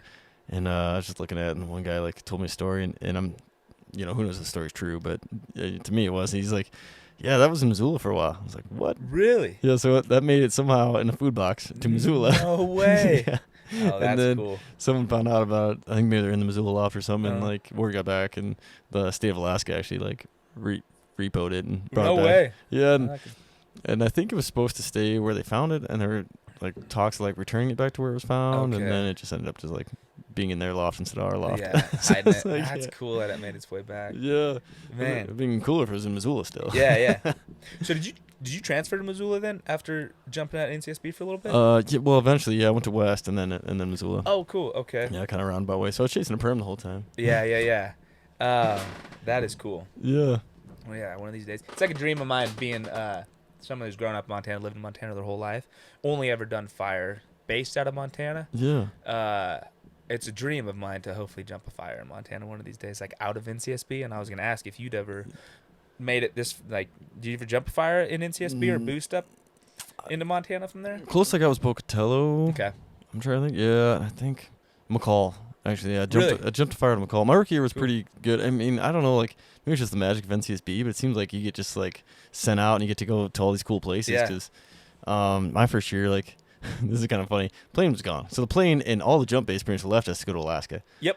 So Actually, the same thing happened to us oh really? this year. Yeah. So they had to bring Granville's yeah. plane to finish out our jumps. That's what happened to us too. Oh really? Yeah. The Twin Otter came up. Yep, we jumped out of the Twin, and we also had a Sherpa come up too. Oh cool. So you get both. Yeah, and they were trying to get us experience on all these different planes, Mm-hmm. So yeah, we started on our Casa. Oh. It flew up to Alaska with a couple of our jumpers, and was flying up there. So Were you just like, wait a minute, I'm Yeah, not even done yet. I just Like, learned where- it. Yeah, where's I this just going? learned it. So Yeah. then we got what did we get? I think we got a Sherpa for a minute, and everyone was like feeling pretty good. And then we got the Twin Otter, and it's like You in that slammed, brother. it's like in that middle stage where everyone's like working on their exits and nervous. Yeah. And then the Twin Otter came up, and everyone felt like heroes because they were like, "Oh man, my exits are great out of the Twin." 'Cause And it's then we so got slow. Yeah, it's super slow. And then we got the Sherpa back, and that was our graduation plane. Oh, nice. Um, And that's a little so- slower too. Yeah, Yeah, the Casa moves. got some moves a little bit. Yeah. But it's fun to learn, and it was like we got up to Alaska, and actually ended up getting one of my fire jumps in Alaska out of our Casa, Oh, really? and it was super cool. I That was is like, cool. This is my plane. Yeah, I like the I'm gonna Casa a catch lot, this man. thing. Yeah. And then they're jumping out of the Dash 8 up in Alaska too. Whoa, did you get jump and out that of that? was a wild, yeah. Whoa. Man, we got up there, got up, thrown in. It was like just a big group of us, and they're like, "All right, put your name on a list if you want to practice jump out of the Dash 8." And everyone was like, "Yeah, totally." And we went out in the tarmac, and it was gonna be like the next day. Yeah. And we went out in the tarmac and did a bunch of mock-ups, and it was like bizarre, big door plane, everything's different, your hands are different. And, we ran through a bunch of things for it. And then I was like, I hope I get a practice jump out of it. And sure enough, the next day, just go on a fire. And my first jump out of it is like on a fire, And I never got to see my exit footage from that. But I've got a buddy who jumps in Alaska, and I'm going to try to get it from him. 'Cause I want to see really it because cool, it's man. like so different, It's a cool plane. Yeah. That's really cool. Yeah. I got some, and because NCSB, like, at least when I was there, they had cameras all over the Casa. So Cool, I got okay. like a couple different angles of practice jumps of me. Okay. I was going to put one on Instagram, but I just didn't have a chance. I've seen some of the ones you posted, like from the wing angle, which is super cool. Mhm. We have our main, I think it might be the only camera we do is just right in the door. Oh. just for like watching your exits a little bit better. Yeah, it makes more up sense close for the a little bit. yeah, especially for the ram because it's Yeah. a different exit. Like for us, you wouldn't have vigor and be able to get for the round. You know, Vigor. so stand up. So Yep, yeah, yep. more vigor. I mean, you got vigor That too. word but, is it's word cemented on my brain. hammered.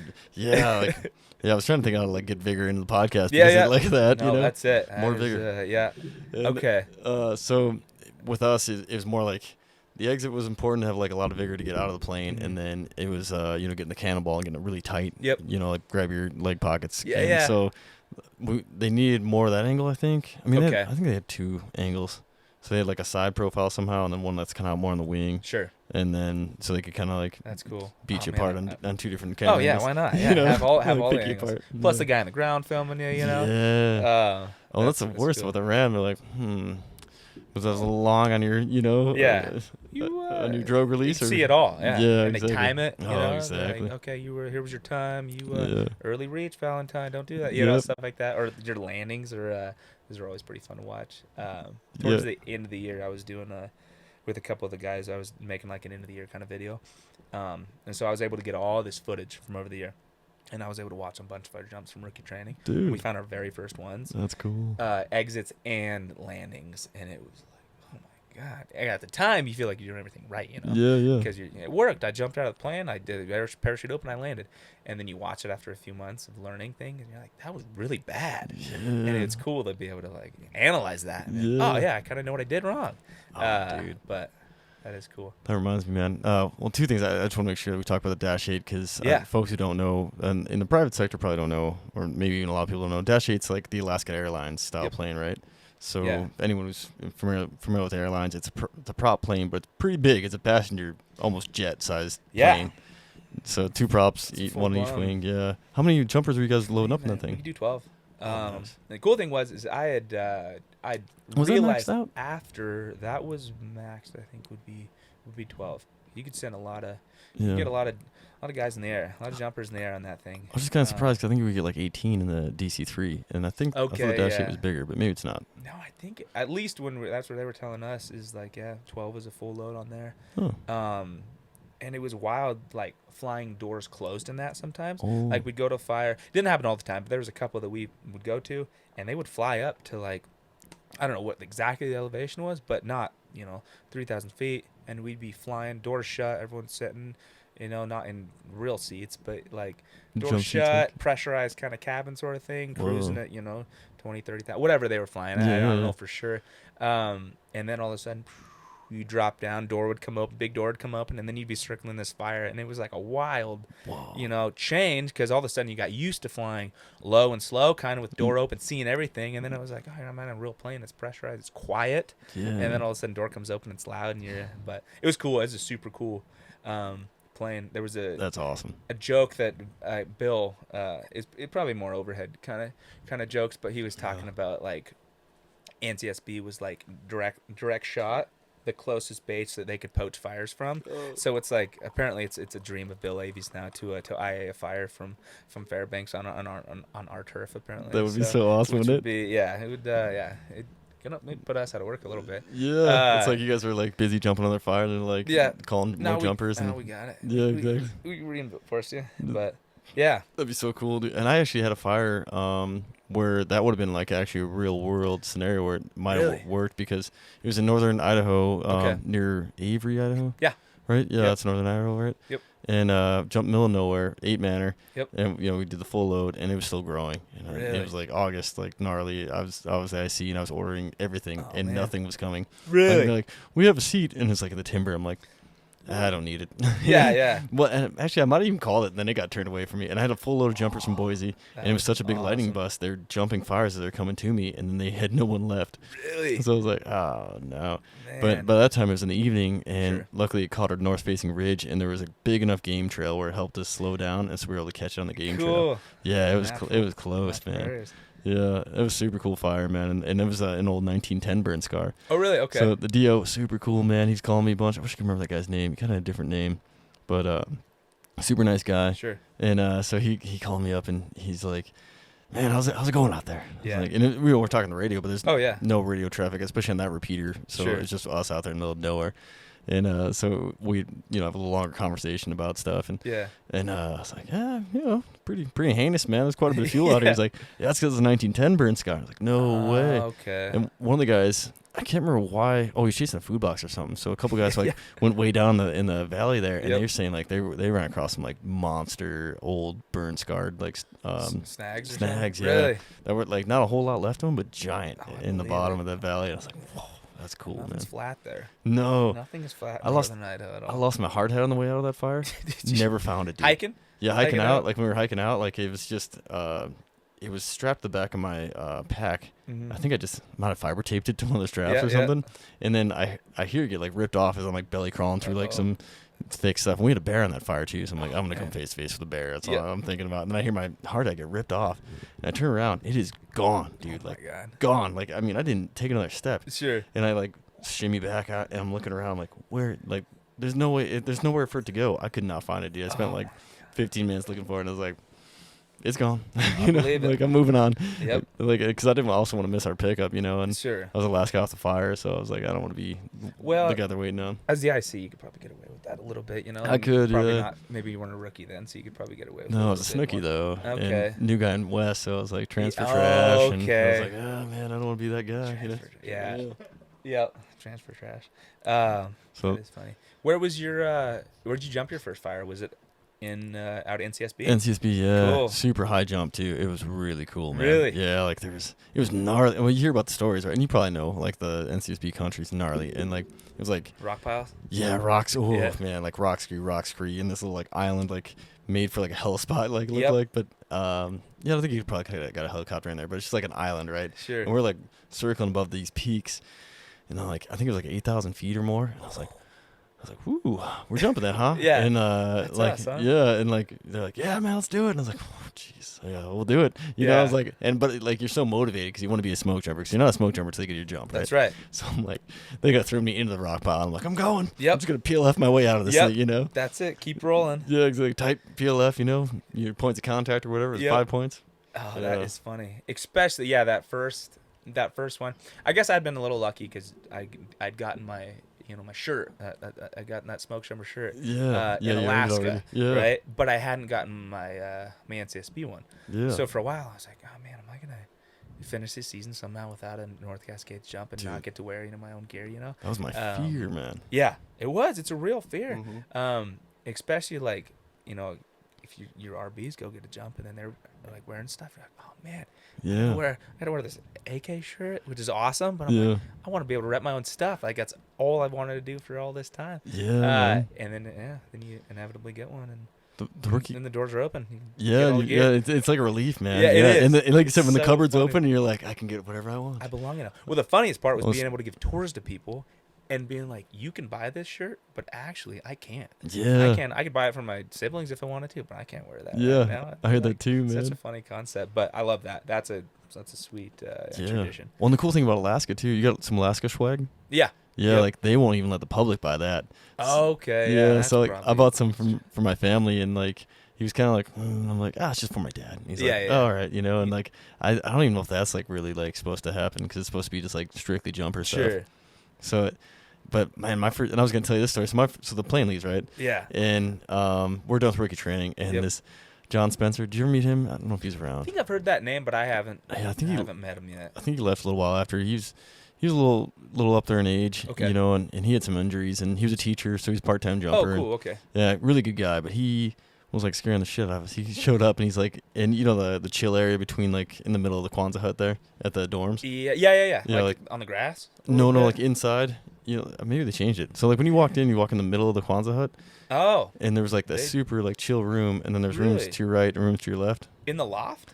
No, Or in the- like dorm, the Kwanzaa hut Oh, dorm. yeah. The day room. Yeah, the day room. area. Yeah, yeah. Totally. So like he was just chilling like in some internet, and he brought his camper, Sure. and so we're like, what's it like out there? Yeah. Me and my rookie bro. Yeah. And then there was only 2 of us who made it to rookie training. So Really? yeah, Okay. we're like, what's the world like out there? And all the other jumpers in the plane, everybody's gone. So Sure. he's like, well, yeah, broke my ankles twice, broke my back twice, and Oh like, my gosh. we're like, what? Okay. Yeah, like and then but he gave us some good advice. He was talking about like, Mhm. like one thing I'm gonna tell you boys, especially because we're about to go into boost. He's like, getting out in California, one of these places that's real hot, you have a lot of up air. He's like, well, Yep. there's up air, there's down air. So Yeah. a lot of times people try to get, and he said this would happen to him. You try to get out of the up air, and then you Sure. hit the down air, and when you hit that down air, it just shoots you down. Like, Because you're in such a brake setting. yeah. Well, and then Or like I it guess just, maybe not the rounds. and just the way the air cycles. So you hit that up air, and it'll go up, and then it shoots back down because it cools. Okay, sure. Yeah, so it heats up from the earth and shoots up, and it'll shoot you up. And on the round, like you said, it's way more effective. Yeah. But then it shoots back down the earth to get heated again because it gets cold. And when it shoots back down, you're kind of stuck in like an elevator. Like and with a round, you can't fly out of it. No. Maybe, but like not really. You Yeah. know. So you're just kind of on the ride, and he just got pancaked, dude. And like I think he broke his tailbone and his ankles at the same time or something crazy. And I'm like, as a rookie, I'm like I haven't even had a fire jump That's yet. That's it. Yeah, I'm like, oh, here we God. go. Yeah, all right. Well, I guess I know I'm coming with some broken bones maybe Yeah. after this one. And so we got in this van. We got in this like Oh, jelly bean van. Yeah. And we ended up going to Redmond. And then they're like, our rookies are They here. drove you. We drove to Redmond. Okay. And with all our jump gear. Yep. And they're like, our rookies are here. We're like, what? You're rookies? But they didn't have a rookie class that year. We're the only 2 rookies in Region 6. Oh, really? So we're like, oh, no. So like, hand us a broom as soon as we get in. We're like, okay. And then actually, like, Tim Lum wanted us to pack our parachutes, which is cool because he was like on like this thing where it's like, you're a smoke jumper, you should be able to be self-sufficient. So you go somewhere, you can pack your own parachute. Totally. Like, all right, but that wasn't practice really back then. And they really didn't like having rookies in their loft because it was, their tradition. Yeah, totally. And so me and Marky Bro are not super happy about having to pack parachutes just because we know the heat, like you could feel it. Yeah. And but it was a cool experience because then like Tim was really good at packing parachutes, so he gave us like some good one-on-one help and Good tips. and we had downtime. There was nothing really going on. Like we were just behind the bust. So Sure. the whole base, pretty much, like not their whole base, but a big chunk of their base had jumped out, and so we were just backfilling. And J9 was there. Do you ever meet J9? I haven't met her officially, but Legend. the legend precedes her for sure. Yeah. No, I think in passing, I've seen her, but I bet, yeah. never actually. Yeah, met her. Yeah, she's awesome, dude. She's kind of shy, but I would love to have her on here because I bet I know she's got some awesome She stories, could, man. Yeah, she could tell you all kinds of stories. Yeah, grew up in Alaska. Her mom wrote a book about her. Well, Yep. not really about her, but she's in the book a lot. Totally. Yeah, so Her, even the story of like it might have been her interview. in Alaska. Yeah, when she flew onto the base and landed, and it's a military base, so it was, yeah. Yeah, she didn't have a radio, so like they're trying to hail that's her, right. and she just like pretty much breaks the I love that. Yeah, it sounds. breaks some laws to land on the runway there. Yeah. Yeah, I hope to maybe get on a fire with her one of these days and learn some of get some more of those stories. But yeah, she's so figures great, like man. that are larger than life. Yeah, and they cycle through, right? But it Sure. it always feels like, because being a new guy, it always feels like they're on their way out, right? Like when you first show up, you're like, oh no. But then the next level comes up, and for the rookies, like, if I was still jumping, I'd probably be one of the old like that guy jumps around. Salt. Yeah, look at the salt. Yeah. Yeah, look at this guy. That's a good way to say it. You always feel like you missed. Yeah, like you something, missed. it's Like you're just oh, man, behind is it. our era over? Like, is that? Yeah. Is this lame now? Are we like what are we gonna do? But it's also cool in that to be like, Yeah. all right, well, Because you're building your do our own glory thing days. a little bit. Yeah, exactly. Yeah, you're building your glory days, and then when you get older, then you have the stories because you built it. Yeah. Because I thought I was thinking the same way. It's like, man, like I hear stories, and like Stearman's dad, like he was a jumper, and hearing his stories, like, whoa. But it's like we got the same kind of thing. It's just different era. You know? Well, except it's never gonna be as hard, Mhm. as hot, steep. Oh yeah, it was way steeper back then. It People was are like, never gonna be as mean. Yeah. that too, man. I love that. Yeah. I kind of believe it a little bit, but Yeah. it seems pretty steep to me. Especially like when you were at NCSB, did they run through the history a bunch with you? A little bit. There was a bit of that. My class, when we went through, so it was the first Ram Air class that NCSB had ever done in-house, Bro. which is super cool, man. Really it was cool, so cool man. to be a part of. Class of 22 was their first in-house Ram Air class. The year before, they had sent them to Reading, and then the year before, they were doing rounds. Yeah. So in the process of that, they were, even though they had their rookie training schedule kind of hammered out from doing it with rounds, obviously there was changes and things that had to be done differently, and more time had to be spent on this versus that, Yeah. So we didn't get, sadly, as much of that history portion during rookie training. We got some of it after, and then up on the request of some of the jumpers, Bellsby towards the end of the year started doing like a history piece during the mornings. Oh, cool. Sometimes like during morning briefing, which was super cool. So we started to get it, Dude. and you'd catch him talking sometimes, like in the loft, and you could pick his brain, and he would pour stories on, which was awesome. Especially once we knew that he was retiring, kind of on his way out of that position that we would see him more often. So if it was nice to get the chance to pick his brain a little bit and learn some of that story. Yeah. Yeah. Absolutely, there's a lot. man. There's a lot there. Yeah, and part of the reason why I have him on, because he's like a historian of the whole Forest Service, but especially the jumping thing. Like, Yeah. my last NCSB jump was a 2-manner. I think it was my only 2-manner ever. It was me and Really? him. Yeah. With you and Belsby? Me and Belsby, Cool. yeah.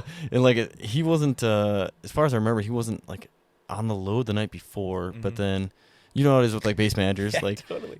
like he just was like, well, I'm gonna go on the load this morning. Yep, and yep. then all of a sudden we got a little, Love that. just got a little small single tree start. Oh, that's great. And man, and I just got back from being like gone for a little while because Mhm. I had to go back home. 'Cause I had braces. Had to get my braces adjusted. Okay. Right Had to on, get my Humira for my Crohn's Yep. because I ran out, and so I like had to buzz back to Whitehall. Got a bunch of flack, guys were teasing me Sure. like, oh, it was Brookie just taking off during fire season. Yeah. Yeah. Like, God damn, like, There's good reasons. yeah, exactly. Like I got stuff to do, and so I come back and I man, I was so like out of whack. I hit my main Mhm. off the roof of the Casa on my way out, and it kind of threw me off a little bit. But like, because I kind of like was just like super excited. Oh, and also, yeah. like maybe the nerves have kind of got back in me. Sure. Yeah, I just like went more up than out. Yep, and caught it a little bit. And like the guy's like, man, You're, you're a little excited for that one, huh? Did you follow him or did he follow you? I followed him, yeah. So Okay. he went out first, and that's part of the reason why I think I was like kind of scrambling to like get out Sure. real quick and prove myself as the base manager. Yep. Absolutely. Oh, and that's another thing, right? Like the younger guy usually is responsible for stuff, especially.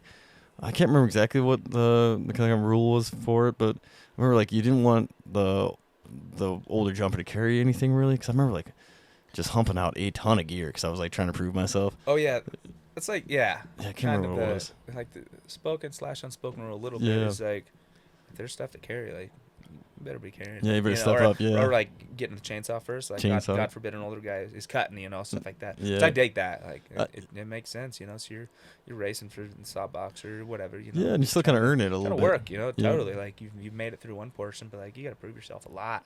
Yeah. And one thing that kind of stuck with me is after we made it through, one of our trainers was like, "Cool, you've learned in this 6 weeks, you've learned this, which is a small percentage. Now you guys have to learn how to be smoke jumpers. Yeah. You know how to fly a parachute, kind of, Yeah. and you can do this and this. You got enough knowledge to get yourself in trouble now. But now you have the task of learning this mountain of information about how to be a good smoke jumper. Yeah. The stuff that we can't teach you, the stuff that happens on fires, or the situations that we can't replicate in training, which is so super cool. And like there Yeah. was stuff every day that I was basically learning and experiencing, and a lot of it's human factor stuff too. Yeah. Working with people you've never met before, being Yeah. like, hey, how's it going? We just jumped out of that plane together. I've never met you. Like, what should we Yeah. do? Let's go work on this fire together. So cool, Which is so man. cool and so rare. Yeah. That's and that's the thing. Like you don't get on other crews, like the. Mhm. I mean, there's a lot of things. And I actually wanted to cover this on this podcast a little bit Yeah. too. Just like the intermixing of resources as a jumper. Like you can jump a fire, and depending on whatever scenario, man, you can like have a million of these where it's like there's only 4 people at NCSB. The fire is bigger than what you can get, and Redmond's not that far. Reading, and then you end up having like, or you're reinforcing them, whatever it might Sure. be, and then you got to order in like a hotshot crew, and Yep. man, like people think about the rivalry, but like as a jumper, and you get on a fire that's bigger than what a small jump load can handle, and you see a shot crew come in, you're like, yes, Yep. you're like so pumped to see him. 20 people. Oh, my Yeah. God. Oh, I know how much work that. Yeah, they're gonna kick some ass here. It's Yeah. totally true. Yeah, and it's nice to. We had what fire we were on up in Alaska. So that one there was 20 of us on it, Yeah. but it was a pretty big fire, and they actually brought in the North Stars Oh, yeah. to it later on, which we were all stoked for because it's like, man, they're getting out, they get to be paid now, like they're stoked on this. It was cool to have them on a fire with us too, and like kind of talk to them a little bit. They asked some of us if we wanted to like help them do some saw practice stuff. And that was a super cool experience because I love teaching and stuff like that. Me too. And I was still in that point as a rookie that I was like, I don't know if I deserve to, but it was like, I do know actually how to do this stuff. Like I've been cutting a long time. I can show this guy some stuff. Like Yeah. it's fun to instill that kind of thing into someone that might want to be in your position one day or something like that, Yeah, absolutely, like man. I had felt like I knew it all at all because I definitely don't, but it's fun to be able to I can teach you some things. Maybe someone's bad habits, but it's like, yeah, it's fun to talk. Yeah, totally is, man. So yeah, that was cool. That was a super cool experience. That's really, especially like you said, like you make it a smoke jumper, and And to me, you know, smoke jumper is like the, you know, top of the chain, really, you know, because just how hard it is to become a smoke jumper and specialized, really, Sure. you know, like, and not taken away from any other type ones, you know, like hot shots and rappelling are, you know, really awesome Sure. too, and they have their own really difficult things, but just smoke jumping just seems a little different, a little more specialized. You get typically like 6 weeks or so of training, and Yeah. and you can wash, you know, and like you're not gonna be a jumper anymore. Pass fail. Yeah, It's pass fail. Like which no, is a crazy. no one else really thing has to have that. to I guess think about. rappelling kind of has that too because Yeah, of their academy kind of. yeah, academy, and then they have I like guess. proficiencies when Mhm. like when it comes to rappelling. If you can't do the rappelling operations, then you can't be a rappeller either. Totally. You know, so I think that makes it a little bit more high standard, I guess, kind of. Definitely. But Yeah, that was a change too. Like the pace of everything, and also being like, man, I don't know if I'm ever gonna like day in day out work as hard as I did like my last season on Hot Truck Hero. You know, we had a ripping year, and it was a great year. It was like the dream year for that. And then, you know, just operationally on jumping, you don't quite get that. You know, you Yeah. work really hard for a little bit, and then you're leaving or you're monitoring, you're doing this and this. And I was like, man, yeah, not going big hot fire as shotting much. sounds super hard right now. You know, Yeah. I mean, there's hard work to be done I remember. Yeah. in general, you know, but sometimes, yeah, operationally, it's like, oh, I'm leaving and that crew's coming in now, Yeah. or something like that. Yeah, you exactly. know? Like, just and my friend Bronson jumps on him. Well, he used to jump on him. College jumps on the West. And I've heard a lot of stories about. yeah, Ronson, he's awesome. Yeah, another Whitehall boy. And, Yeah. and he like brought up a good point when I was talking this morning. Because I was talking about having you on, and he's Oh, like, cool. sometimes when the jumpers get a bad rap, it's because like that 20-person crew's coming in and the jumpers are flat back, and because like they just got done babysitting it for all night, you know, Yeah, 24 yeah. hours, and people forget like we're waiting to leave as Yeah, smoke jumper yeah. crew, and when they're coming to get to work, and it looks like we're just being lazy, but Yeah. it's like, man, our shift is over. You It's know, a like we're funny we're trade-off. leaving. Yeah. And it's easy to be mistaken maybe. Yeah, I think so too. So I think that's like, and you know, there might be a little bit of, you know, some people not working as hard as they could be sometimes, but you know, it's like you see one thing that makes it look like a bad apple, and it spoils the whole bunch. The old saying, you know. Yep, absolutely. But yeah, Charlie. I was gonna bring up Charlie McCarthy during my rookie training was the head trainer. Iñaki was the training foreman. Yeah. And he was I think he was in charge of the whole thing, but like the main like cadre like every day with us every day was Charlie. Okay, cool. And he was he was pretty much running the show, and then Iñaki was there too, you know, Sure. intermittently. He's funny as hell, but Charlie was great. All those guys were really great because they would like towards when we're getting close to the end, they're like, yeah, you know, you guys think you're kind of cool now, you know, jumpers, you know, going to be jumpers, and yeah, you know, like, and I didn't say anything because I'm, you know, I knew to shut my mouth at this point. Yeah. And learned that the hard way. Yeah. But he's like, you gotta remember, you're still doing the same job. You're getting paid just the same as you were. You know, like nothing's different now. So don't get a big head. Don't be treating people different. You see people on fire, and you got to make sure you volunteer for the harder work. Yep. Because that's what we're here for, man. We're supposed to be that higher, you know, like higher trained resource. So act like it. You know, like put in the work. And like he did such a great speech, like humbling. You're like, huh. Like, and it's like you could feel it, like you're starting to feel like, oh man, this is cool, man. Like a little bit of the pride kind of my brain or my head probably swelling up a little bit. Yeah, and he's just like, nah, man, like you're not anything special, you know. No. Like you like the titles make you a better firefighter. Absolutely. And I was like, oh. If not, I mean, if not, sometimes almost not a worse one, but I mean, there's skills that you lose because you're not doing it all the time. You know, I talked to guys that came from crews that were like sea sawyers or something like that. They cut all the time, and they're like, I still have that qual, but I might let it lapse because I don't trust myself to do that anymore. You know, I don't get the exposure. Yeah. I'm doing something different, which is natural. Yeah, that's kind of how it goes. But yeah, same thing happened to me, man. Like I was going for my C, and NCSB was like really big at the time of getting your C faller, and I went out one day, and they're like, we'll search you because I can't remember like why they didn't search me. They wanted to have me a couple more tree or something. Sure. But they were like, yeah, I mean, you look like you're ready. We'll get you out one of these days to get you qualled up, and we just never found time. But after that season, though, I did not run a saw much, so that was kind of the same deal. I was like, I don't want to even try to go for my C because I don't think I could do it. You know, you just lose that trigger time, and skills and they diminish for sure. Operational stuff, but nice. That's cool, man. Yeah. So So my first boost, I guess, going back to that. So I guess I should explain.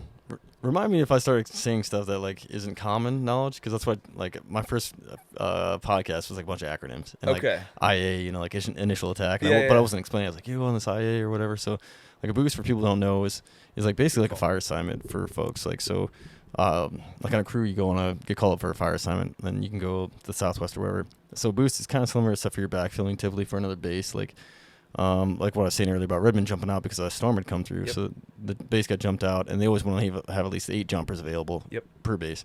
And we were full in NCSB, so we came down in the van. Nice. So I'm like, my first boost is in a stupid In van. a van. I'm pound. They call it Pounding. pounders. Yeah, going to a pounder for a boost. Going to a pounder. Yeah, That's exactly. cool. Yeah, so like we show up and that's where I met J9 and Cool, okay. Yeah, super cool. And God, there's this guy there, and I wish I could remember his name, but he would ride a motorcycle, this murdered out motorcycle to to the jump base every day. Yeah. And oh man, Hannah Camp or something like that, Hannah Camp.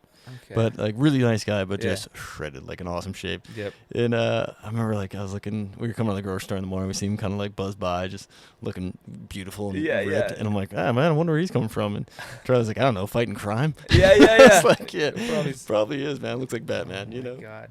Yeah, you're like, that is the coolest guy in the world. Yeah, exactly. Yeah. He was too, man. And like especially me at the time, you know. And Oh yeah. so we go there, and there's like a no rookies chair at Redmond. I'm like, man, I'm coming back for you next year. Yeah, yeah. you know. I'm gonna sit in that chair. Yeah, but that was cool because I always kind of heard about the cooking part of jumping. Yeah. A big deal, you know, like a lot of cookouts, you Mhm. know, and people like coming together and sharing like Yep.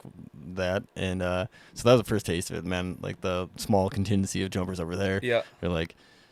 We had like one just like random kind of barbecue just for like boosters coming in. Cool. And then 4th of July hit while we were there. So we had Oh, like 4th of nice, July okay. barbecue, and then we had like a freedom jump. And like some guys even came in just to Nice. get a jump, Mhm. and then went out to go enjoy their day because it was their day off, you know. I heard about I've heard some stories about like the freedom jump thing that I don't know if I think they've maybe done it a couple years or something like that. Yeah, I don't know if they did it this year. Oh, really? But yeah, stuff like that. Yeah, is cool. it was really cool, man. And that ended up being like my only jump on that whole boost. So then we ended up going to Redding, so California. We ended up going Redmond to Redding. And then you were And so it was like this weird like tour, you know. Yeah, It takes a little while. So we get there and then driving, of course. Yeah. and oh man, it's hot as hell in Yeah. Redding. And so I'm just like waiting, and then that one's kind of a stressful base for new folks because they have like these horns, like I heard about those yeah. this year. so I think it's 2 for the tankers, 1 for jumpers. So you'd hear like this like Okay. loud horn, like siren almost, and then it would be a little delay, and then they hit another one. So Okay. you'd be like kind of like going, and then you're like, oh, that's not us. That's not. Yeah. I heard even the shot crew has a. Oh, I don't know if they're. From my understanding, they were housed in the same area. Yeah, kind of like Redmond. And they had a tone too, so it was Yeah. like, which one are we listening for? So everyone's kind of like on edge. Oh, I bet. okay. Yeah, and I think they were gone, so like they probably didn't have that going Sure. on when I was there, but I could see it, dude. Okay. And so I was like, oh, and at the time too, they had an outdoor facility. So Yeah, we call it the yard, like in prison. Okay. So Yeah. you go to the yard to work out in the morning, and all the weights were kind of like rusted and stuff. And Yep. So that was kind of cool, man. And then nothing there, and then we get a boost to McCall, and man, Nice. there's some like sour older jumpers about me and my rookie bro. Yeah, like, yeah. making it to McCall on our rookie year, like, you guys don't know what you're getting. It's like, oh, okay, buddy. Like, obviously we don't know, man. We're new. Like, yeah. But they were just How like am I gonna know? over the top about it, man. Like, and we're like, okay, man. Like, we get it. We're new. We don't know anything. Yeah. Like, chill out, you know. And we get to McCall, and we're like, you're right, man. That's pretty awesome. Yeah, you know, yeah. like, and like the first night, me and like a couple of us go out and just grab some dinner, and me and Charlie were like went to like the yacht club, or I think it's like on the lake, and Okay. we're like sitting back and like having like a beer or whiskey or something, just kind of sipping on and talking shop a little bit. And I'm actually like able to talk to him like jumper to jumper at this point, you know? Yeah. And just like, you know, normal humans, and we're talking shop a little bit about the future of jumping, and just like a beautiful evening. The sun's going down over the Nice. lake, man. And I'm like trying not to like just like superstar him, like Yeah, fanboy fanboy, him. yeah. I'm like, this is so This awesome. is so cool. Yeah, you're a real jumper. And Yeah. I still wasn't I at the was time. so scared of you for so long. Yeah. Yeah. Still a little nervous, you know? Yep. Yep. And he was so cool to be on that first jump. And then So you jumped your first one with him. yeah, I ended up doing it, but not right away. So then Okay. NCSP is getting some fires, at least Mhm. Washington is. So, and McCall's full, so we get sent back to the Okay. Casa. This is a really cool Wow. part. So the Casa comes to get us. Uh-huh. So I'm sitting, Bronson just gets back from a fire. Yeah. So we're at the marina where his sailboat is. Okay. So I got to stay with him on a sailboat a few nights on the water. awesome. It was so cool. And so we're having lunch. Like we just left for lunch. Like they were back to full, and we were Uh-huh. leaving, so we were able to leave the base for lunch. And Yeah. he was on days off. So I go. Him and another jumper are sitting there, and they're like, and over the lake. And the pattern to land there is typically, I think, depending on the wind, is over the lake. Okay. So this guy's like, "There's a casa. Oh man, look at that! It's really cool. There's a casa coming." I'm like, "That's my ride, boys. Gotta go. Yeah, I gotta roll." So that was kind of cool, man. That is cool. Yeah, so grab like there's a little coffee shop, grab a dirty chai, and Yep. head back to the base, and like kind of get Nice. that superstar like Oh, treatment. yeah. All right. See you, boys. Yeah. Hop on the plane. Yeah. Yeah, That is a cool feeling. yeah, it was awesome, man. And so then we left, and I was like still kind of bummed out. But then they're like, "Hey, we're gonna roll." I think we rolled out like IA ready, Yeah. so Okay. all our gear on, Nice. and because there was a chance we could jump, Mhm. and that was cool. And then was the pilot? Who was the pilot for you? Was the captain, older fella? It was a guy named Bill Mank. Oh no, it's a different guy. I think I heard some stories about the captain. Though. The captain? Maybe. Yeah, because he did like Iraq, like contracting through Bighorn. I'm pretty sure. Oh, really? Okay. In the off season, Sure. I think it's through the same Cool. contract company. Mhm. But like, so we were flying back, and I'm kind of nodding off, and I'm sitting on the back door, of the Nice. casa. Yep. Yep. The The ramp. ramp. Yep. Yeah. So like, and Charlie has me come back. He's like, "Man, come on back, dude. Like, Nice. kick back." Because at first I'm like in a chair, just like not Oh, really yeah. comfortable against the gear. Trying And he's to- like, yeah. he's like, "Dude, come on back, man. I got a spot for you." Oh, that's awesome. So like I kind of like, but I'm still uneasy. So I'm like kind of got like one eye open, and I'm trying to nod off a little bit. And Yeah. he's out, and then like I feel the plane climbing. Oh, and I'm actually close to the door, so Okay. he's on the other side of me. I'm close to the door, and the door's open. So we start to climb, and I can see these mountain range out of the corner, out of the side of my eye, like in that Yeah. little slit of the door. And Yep. I'm like, oh, so we're just climbing because we're about to go over this Yeah. mountain range. Like, Oh, no yeah. big deal. And it's like really steady and slow.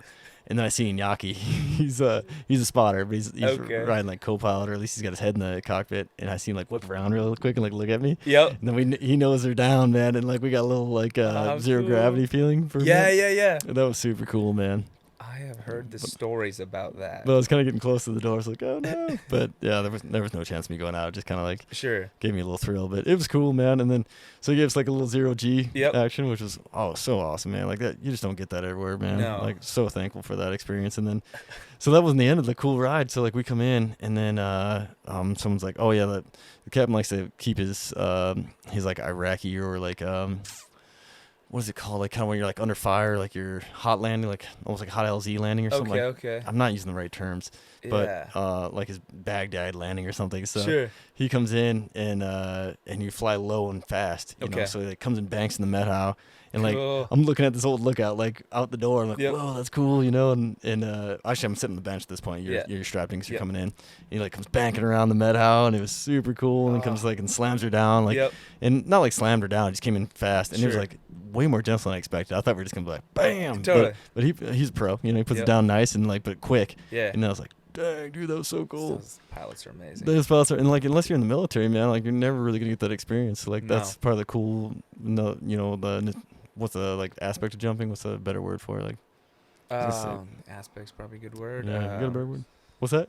Perks. Yeah, perks. Yeah, Yeah, come on. perks are a It's good more the word. perks of jumping. Yeah, and like every I feel like every ranger station, every module in the Forest Service or in the wildland scene or in fire in general, like structure whatever has their thing. Oh yeah. And that was like kind of NCSB, like having him and Yep. being the Met How and stuff, man. And Oh, it's such a beautiful spot too. it is gorgeous, man. I didn't really want to leave, but like they were like, I don't know when you're gonna get a perm if you stay here. So I was like, okay. And part like you were saying, like being from Montana, I'm like, like Missoula was always the base Yeah. Yeah. for me because as a kid I went to Man Gulch with my dad. Like it was one of Okay. like my first memories of going hiking in the mountains was Sure. going to check out Man Gulch. That's and then cool. yeah, so like, but at the time I was kind of like you though. Like in high school it was the same way, man. Like I had no like set path. Mhm. And then one day I was like, I finally got enough quals and time where I was like, man, I think I could be a jumper now, I guess. Nice. Because it didn't really cross my brain. And then all of a sudden, like, I think being the Great Northern and with Carrie Yep, and yep. Margarita, I was like, oh, it's a possibility. I Yeah, could be yeah. a jumper, like, and talking to them, and they, they kind of gave me some good words and stuff. Hyped you up too. Hyped me up, yeah. Okay. Yeah, like, oh, this could happen. Maybe I could. Yeah. Yeah. And they had really cool stories, Yep. like Carrie and Margarita were like sharing some stories with us. I was like, oh, dude, Yeah. that sounds like the dream. That is how it starts. That's how like the seed kind of gets planted. Mm-hmm. It's kind of scary. I don't know if you had felt that, when I'd committed to the idea of being like, I'm gonna try to do it, because Yeah. I never like to talk about something like, I'm gonna do this. Yeah. I would try to be real guarded about saying stuff like that unless I really like was gonna do it, because there's people I talk to be like, yeah, I think I'm gonna, I think I'm gonna apply to jump. Like, it's kind of my plan. I want to graduate, so I can focus all my energy on training and making it happen, And then I kind of woke up one day after I graduated. I was like, okay, that was like the last thing that I was waiting for. I got to do it. Yeah. I got to do it now. So I applied that year, and yeah, that's kind of happened. But That's yeah, awesome. hearing those people, getting those stories, and then like for a while feeling like it's out of reach and being like, oh, I'm gonna do that someday. But like, there's these things I got to do first, or there's a season I got to get away with first, and do this, and all of a sudden having nothing and being like, that's it. That's the next step to do that. That's at least, kind of call yourself in your own bluff a little bit. Yeah. Like, all right, I'm punching an application. And I remember when I hit send on that one, I was like, all right. And when I made that first phone call, which was to NCSB, it was. I was going to ask. Like, this is cool. Yeah, this Yeah. is a big. I was like, I'm talking to this guy seriously for the first time, and then being like, okay, it's time to like push all the chips in and like, Yeah, go all in on it. But, yeah. So, did you like NCSB was your first choice, or like how to go? Yeah, I got a really good buddy who rookied in NCSB 2 years ago. He was one of the guys that got sent to Reading, actually. I worked with him on the Great Northern. Him and I were really good buddies. Connor Hogan. Oh, I talked to him. Did you? Nice. Liz, I want to say Liz Straley, or not Liz Straley. Shyla Stevenson. Yeah, I think yep. put me in contact with him. She's like, hey, I got a buddy who's gonna jump at NCSB. You're the only person I know who has. Yep. I think it was Shyla who sent me, who like sent my info. Yeah. And he called me and we talked about it. No way. Yeah. Okay. He would be a fascinating guy for you to talk to and get on a podcast like this. Yeah. He's done some incredible things really? with like off-season work. He's a kind of an English teacher in Mexico for quite a while. Oh wow. He's got a super cool kind of background too. I'll have to bug him. Where's he winter? He is actually wintering in Missoula. Oh. He just moved back. He was just in Columbia for a little bit. He'd be a cool guy if you can get a hold of him. Yeah. He's a good guy to talk to. Yeah, I think I still got his contact info, so I'll have to hit him up. Yeah, I can give it to you too. So he went there and reached out to me. I was on a fire, and he'd kind of been like putting it in my ear. He'd sent me some videos of them flying over the Cascades, and it was his rookie year. And he was like, "Man, you should do this. Look at this country we're flying over." Yeah. And still, even at that point, I was like, "Okay, this would be the year I would apply, but this seems crazy. Am I gonna do it? All right."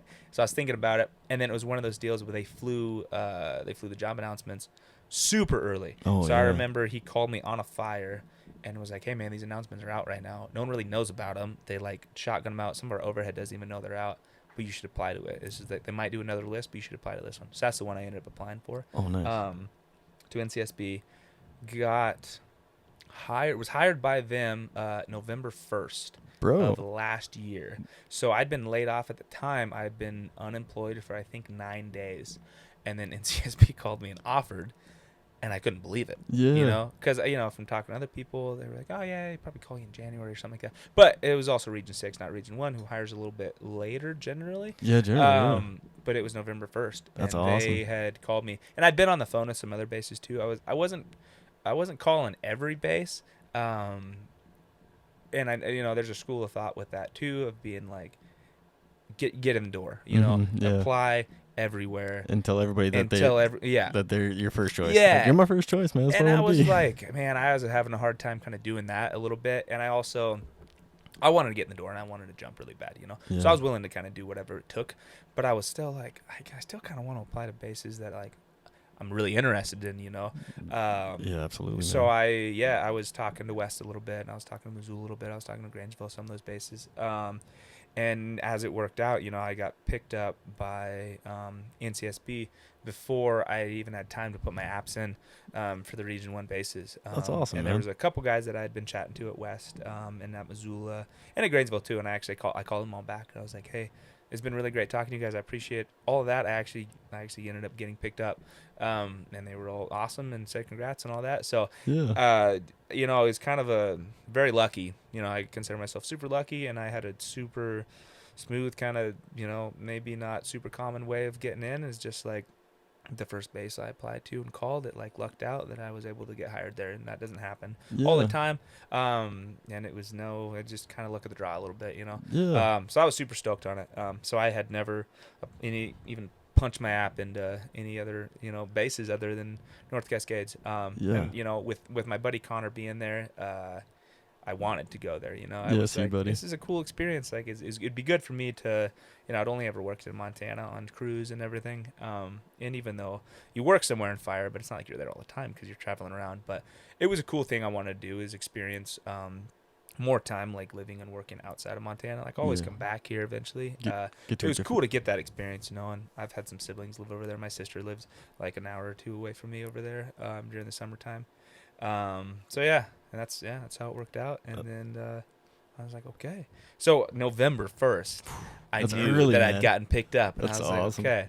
So I have But this much time to stress I was now, gonna say the stress. but also to train. So it was like, I had to Yeah. flirt that line of like, not like breaking myself off right away and trying to enjoy a little bit of, because I'd been laid off for 9 days, and I still had like most of my hunting season and whatnot. Oh So, yeah. okay, I can't go nuts. Yeah, and like, it's gonna happen. And I talked to a lot of people who are super great at telling me, some advice, and be like, well, maybe don't start breaking yourself off until a little bit later. Don't really start taking it super serious until, as far as training wise, so you're not hurting yourself until like January time frame. So. Yeah, I was talking to a guy about that this morning about Yeah, that, yeah. because it's so hard to kind of gauge, because with Region 1, at least I think, because I know for sure Missoula does it, they give you like a buddy system where you get a mentor, you get assigned someone of the base who's already a jumper, and they kind of help regulate your training. And because, sometimes the rookie class could be 20 plus, because it's all Grangeville, Missoula, and West. Yep. So you get assigned this mentor, and then they kind of help regulate, like, what are your times, what are you doing, all right, like, exactly. you're going to have to get those times down and do a little more or less. And I think a lot of times, too, with like, just like wildland folks, like guys and girls, like, you automatically like kill yourself, so that's like more like reining folks in, like, man, take it down a little bit. Will hurt yourself. Yeah, exactly. You're gonna burn yourself out before rookie training even starts. So my experience was exact opposite of yours, though. So Really? Okay. Yeah, so I had I was going around throwing feelers out, but there's a hiring freeze, I think, after 2010. So Oh, really? Okay. like NCSB hadn't had a rookie class since 2010. I think West was the same way. Probably all the Forest Service, I'm guessing. Budget?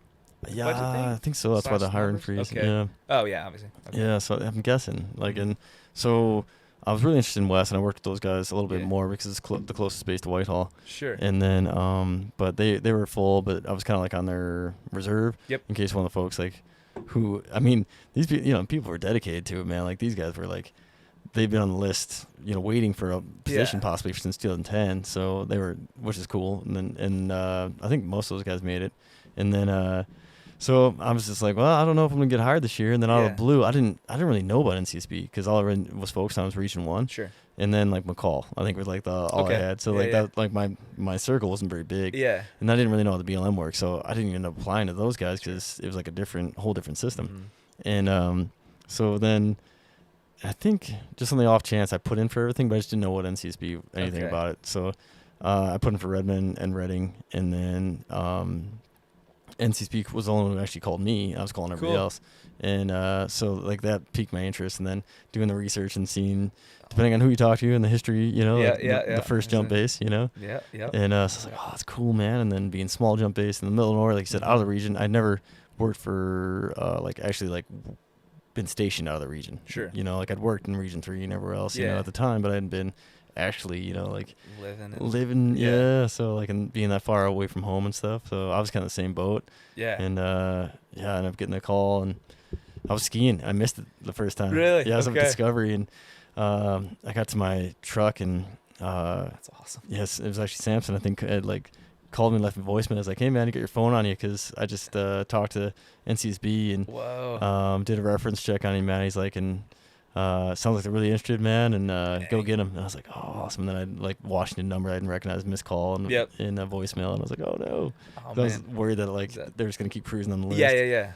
And so I called him back, and I can't remember when that was. That was like in January or something. There's I'm pretty sure that that year was 2013. Bronson was the first person hired. He was like the very first hire, because McCall called him 4 a.m. Cool. And I'm pretty sure I was the very last smoke shop hired. Yeah, dude. Oh, that's awesome. Yeah, the cool thing is we both made it, Yeah. Even playing field then. That is cool. So in January. Yeah. Well, and then I was gonna tell a story about Eric Thorpe earlier. So yeah. Did he rookie originally in NCSB and then washed? He did. It was medical, right? I believe so. Yeah. Actually, yeah, I know the story pretty well don't because.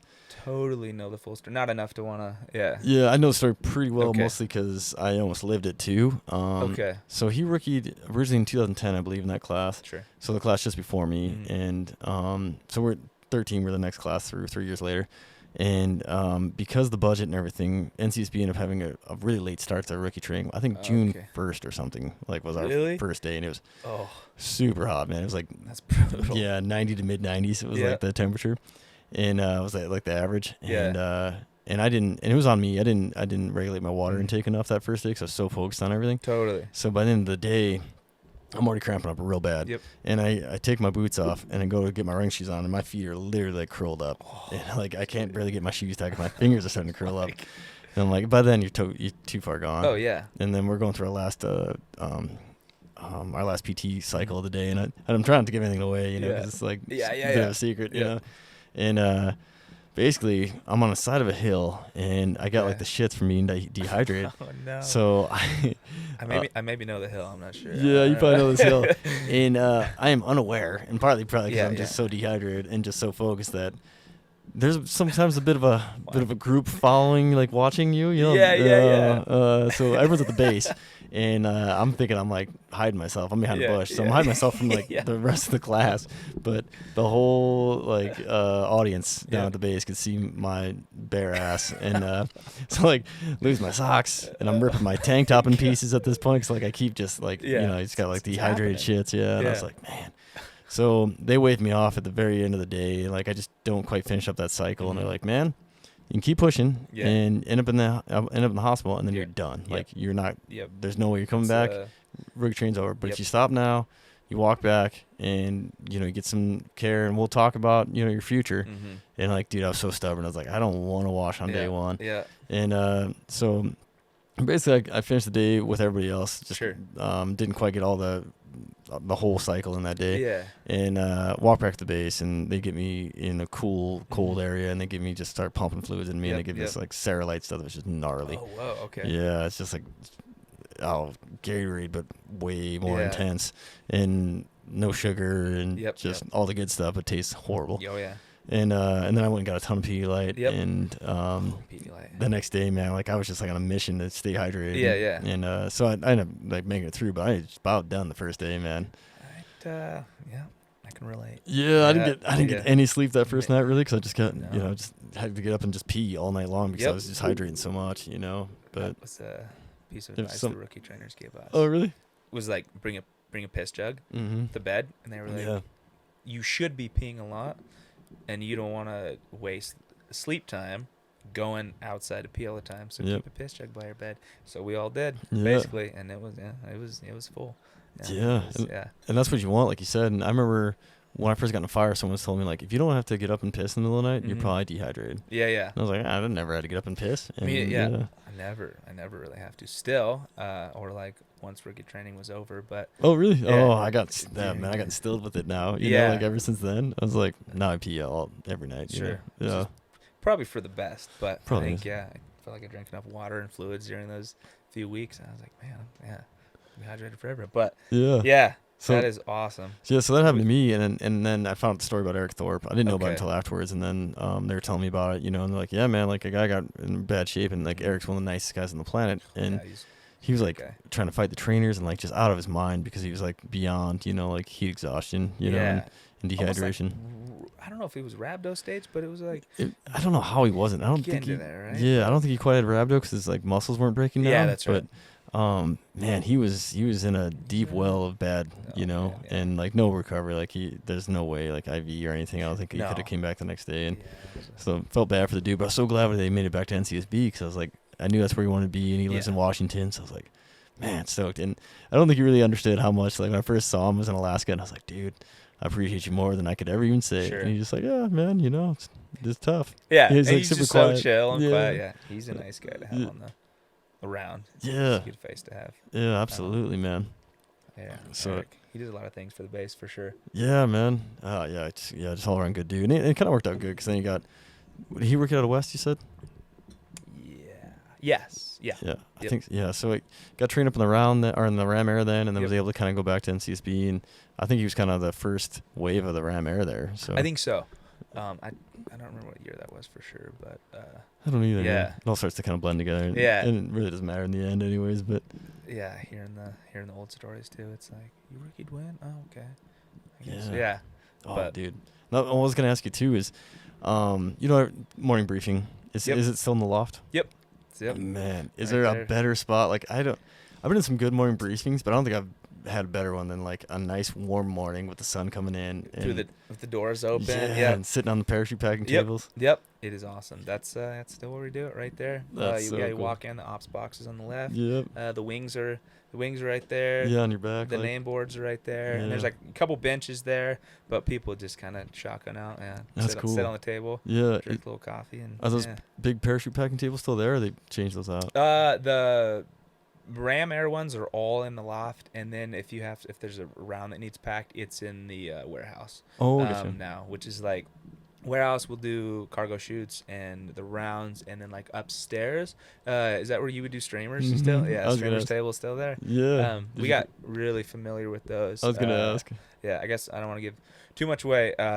So I'll just say that we got pretty familiar with doing those. Yeah, I'm glad you said that because I was really, gonna tell a story, but I'm gonna leave it. Yeah, Yeah. I'll leave it be for the surprise of Yeah. whoever might be going I'm in. trying to be like pretty cognizant of that, and it's Yeah. hard to be like, oh, that one slipped out. But yeah, That's why I'm glad I'm Just, talking to you about it because like I don't.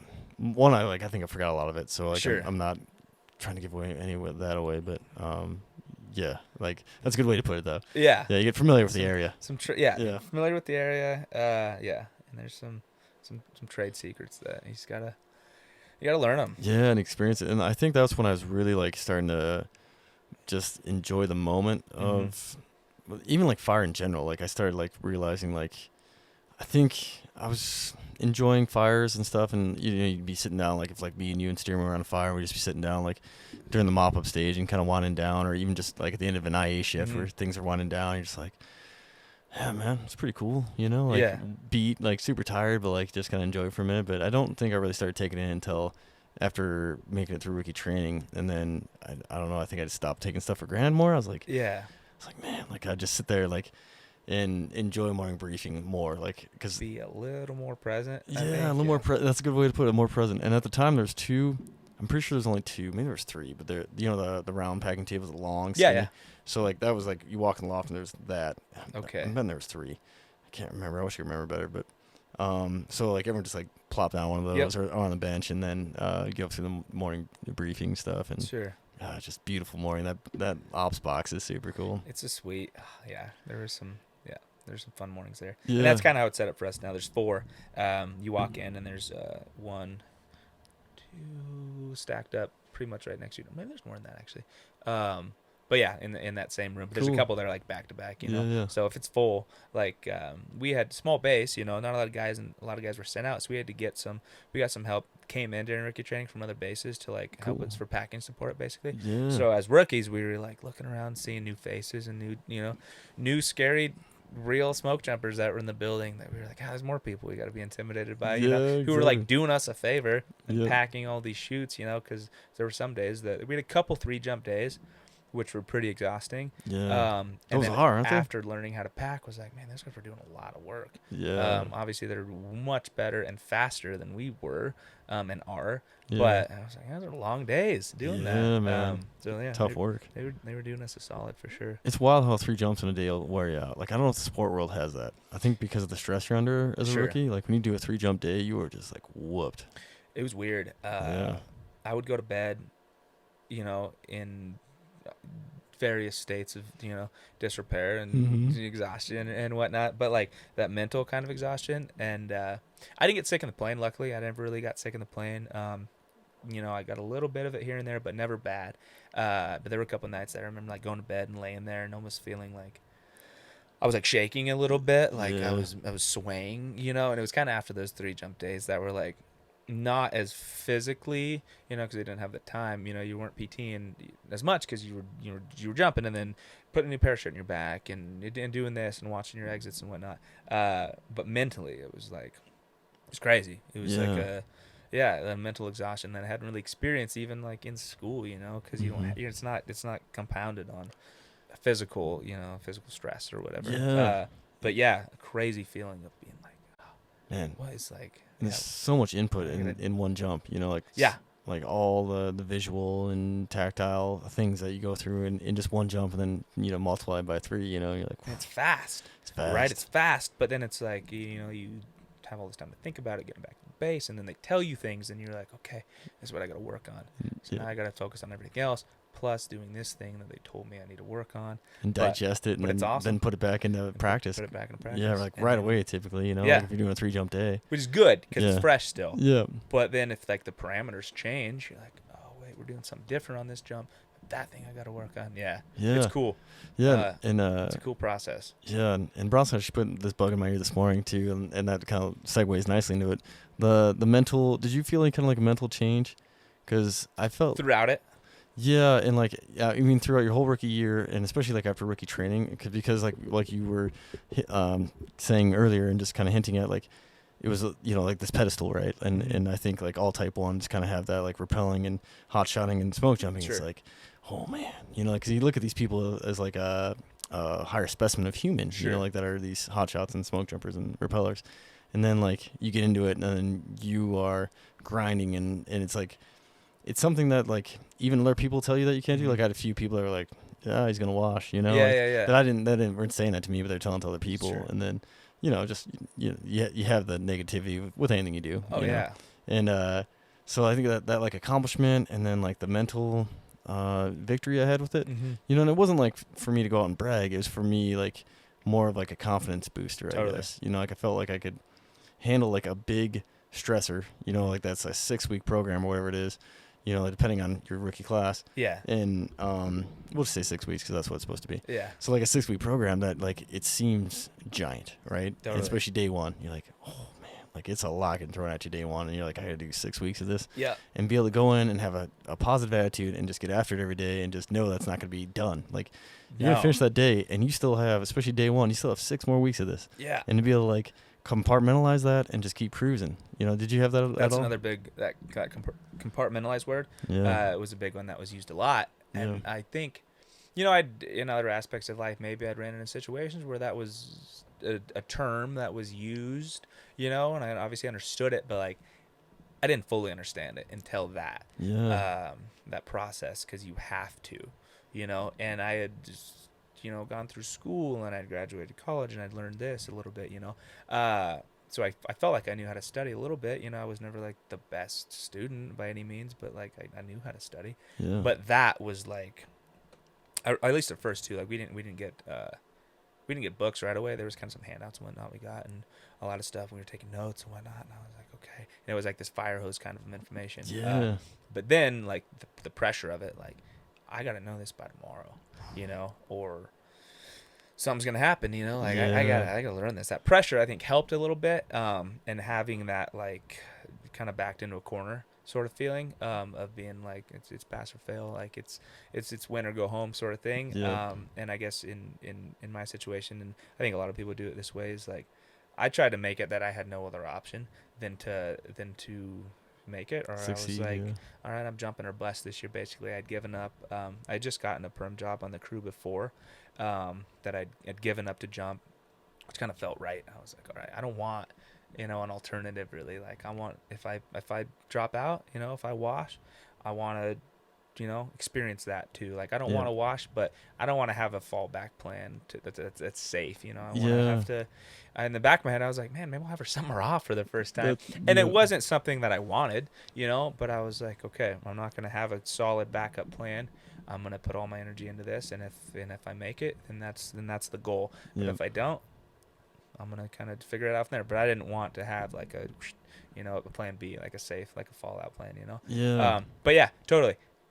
Being done, it was this crazy like confidence boost of feeling like, all right, that was tough. That was a lot to learn. And I felt when I first, was studying some of the sequences and some of the process, or some of the checks that you have to do, all these big processes that were, at first presented maybe in a form that wasn't super hands-on. And I was like, this is impossible. I don't know how I'm gonna learn this. And then Yeah. I'm a pretty hands-on guy.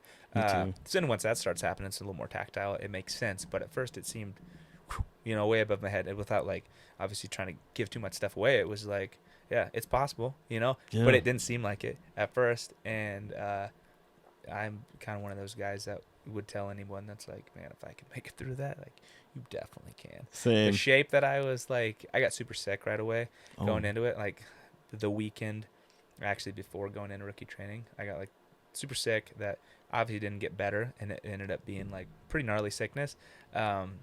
Same kind of situation, that kind of sickness that like if I would have gone into an official doctor visit, I would have been done kind of thing. So it was one of those things that I had to be like, all right, let's just figure this out kind of on our own a little bit, because Yeah. I know what's on the other side of that door if I go in there.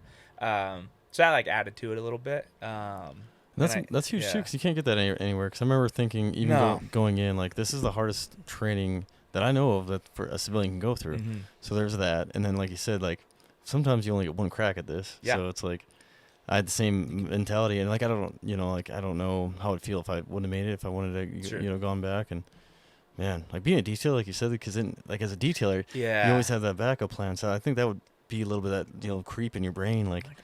Yeah, I got a soft landing spot. Yeah, right there exactly. If I like, want it, or yeah. if You have that little voice, like, what are you doing this Yeah, for? yeah, You know? yeah. Like, you could be making the same money or more money because you wouldn't even have to be in training right now. Right? You'd be on fire You right could now. be making. Yeah, I didn't make. I don't think I made hazard pay until July. Yeah. And I was like, that's crazy. That's I such think a mine too. slow. Like, yeah, maybe it was late. I think I snuck some in June. I think I got that first jump like the 27th. Oh, that's But yeah, it was crazy to experience that and like know that, oh man, guys are spinning up critical right now for other crews, or yeah. people are having a lot of fun right now. Yeah, you know. Yeah, you can It's text like, messages from all your old buddies from other crews, and they're on fire doing other stuff. Yeah, and like, man. There was like that early kind of fire blast in New Mexico that I was seeing, but I also just like totally lost touch with kind of the fire world for a while. I was like, I don't know anything about big fires going on. I don't know anything. I haven't thought about fire itself in weeks. I'm thinking about what I'm wearing. I'm wearing the suit that I'm wearing, or anything else. Yeah, It's, exactly. like, Whatever removed from- procedure. Yeah. Which is cool, which is how it has to be. Absolutely. Yeah. Like to tack onto that too, like that's almost a cool little thing in itself, is like that you're cut away from the fire world for a little while, because you're just zoned into your own little world. And I don't think even in life anywhere you have a chance to spend 6 weeks zoning in on one thing and totally shutting out the whole outside world. 'Cause I had the same thing. The only person on the outside I was really talking to was Bronson, who was going through rookie training at the same time. Okay, yeah. So like we'd compare notes on like our day and just kind of share like what bad bumps. things happen. Yeah, exactly. Bad things, and like kind of laugh about some of the funny stuff the trainer said that like hurt your feelings, but yeah. How did they break you down? Yeah, that was a little too close to home, man. yeah. Yeah, but in a funny way though, Totally, and it's nice to have those kind of people. One of my roommates was rookied in Boise this year. Oh, really? And he was started a few weeks before me, but we kind of did a little bit of that, comparing notes too. Dude, it's not rough though, like when someone started, because Bronson was a week ahead of me. McCall was. We were the last class in the country to start. Oh, so yeah, so that's tradition. Like I think NCSB is like my year was the same. Yep. We had heard some horror stories, and we were like, what's that? But we were all together by then too. Yeah. All these guys had never met each other really in their life. I was lucky enough to actually know already, and even had worked with at least one of the guys, two of the guys that I rookied with. Oh, huge. So we knew each other. Yeah. But coming together, meeting everyone else, not knowing anything else that was going on, and then hearing some of these stories, and we were like, it's a great way to get close with people. Yeah. Like agony is a great way to get close with people, but like fear before we had started and bonding together was like, man, we're all we're gonna have for a while, so we better get super tight quick. Yeah. Which is cool to see that happen. Totally, man. And that happens in other settings too, but yeah. What's that like? Steam? Have you seen that? It was like condensation dripping or I something? just saw kind of a. I hope it's condensation. I don't know. Came like out of that corner or something. It's some, Like on the screen there. Yeah. That's wild, man. got some liquid. Yeah. Liquid coming down. I hope it's just condensation. Yeah, we'll find out, I guess. Yeah. Because I think if there's a big leak, I would have like came in here on a puddle before. Yeah. So I'm guessing it's just that, which is good, because that means I got this thing sealed up a little bit better. Because before, like when I was in here, we'd be freezing. It's cozy in here. Yeah, you guys warm enough? Did you ever bring this thing down and stay in it on the base? No, dude. Up until man, I don't know, Steamer, you might know. Like this summer, I think I started messing with this thing. Okay. Yeah, I think it was like beginning of summer. Yeah, beginning of summer, and it was like brutal, man. Yeah. Because it came to my folks got it, and they used it a little Can I bit. get a beer? You mind if I? Oh yeah, grab one, Mind if man. I crack a beer on Yeah, the, go ahead, man. on the podcast Enjoy. here? Yeah. I'm still gonna keep this. That was some good coffee. Yeah. I'm gonna Yeah. promote some Pabst Blue Ribbon here. Cool. Yeah. Okay. Hydrating firefighters Yep. for however long. That's right, man. Yeah. Okay, so you didn't have this. Did you stay in the dorms? Yeah, I had the whole time you were there. Yeah, and I had the Okay. hot room. I don't know if they talked about it, but like that room that is closest to the bathroom side and closest to the runway. So, if that makes any sense, I don't know. Oh, in the dorms. In the dorms. So like walking down the dorms towards the loft, I guess, like the Yeah. furthest left. for this, Yeah. yeah, if you're facing like the loft or the at like Belsby's, you know, the Mhm. base manager's little room there. Yeah. What do you call it? That building, Um, the admin building or whatever it is. yeah, the head shed. Head shed. The Yeah. overhead check. Yeah, exactly. The place that you should not go in. That you if don't wanna go unless into. you have a good reason. Yeah, unless you're cleaning it. Yeah. Oh god, Yeah. even that I'm Bull just, like, cooking. stressed out. Bull cooking, Yeah. yeah. Yeah. I meant to bring it up earlier. Yep. I'm glad you brought it up. Yep. See, like that. Like it's a little bit of a pain in the ass. 'Cause you're like, it's more of a stressor. Not really a pain in the ass. It's more of a stressor. 'Cause you're Yeah. like, I want to do a good job, and if I don't, I'm gonna hear about it. And of course I did. Mhm. You know, like because there was like other jumpers who were just almost like bored. They were just like Mhm. deciding they're gonna throw us under the bus once in a while. I was Yeah, like, yeah. Why? We didn't get a ton of that, and a lot of the rookie duties came afterwards a little Oh, bit without yeah. once again trying to give too much away. But we had Mhm. stuff we were doing. We Yeah. had our day-to-day stuff that we were going on, and we were busy, and we were doing this and this.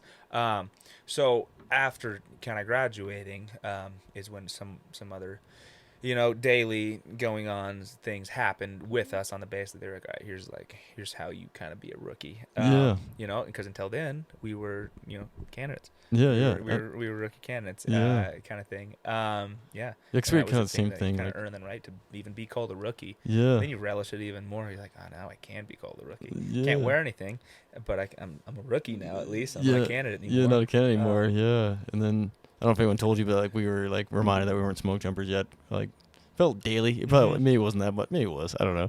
But like Yeah, yeah, it's creative. They get It was. creative about how they can slip it in. yeah, Like if in conversation it's like, yeah, we're doing this training thing and we're gonna do this jump or something, or like, yeah, if you guys make it, yeah, if you guys are still here next week or something Yeah, like that, yeah. Yeah, or which like is always a nice little like, okay, all right. yeah. Not like anyone was getting a big head, but like, okay, cool, yeah, you're right. Yep, yeah, You're right.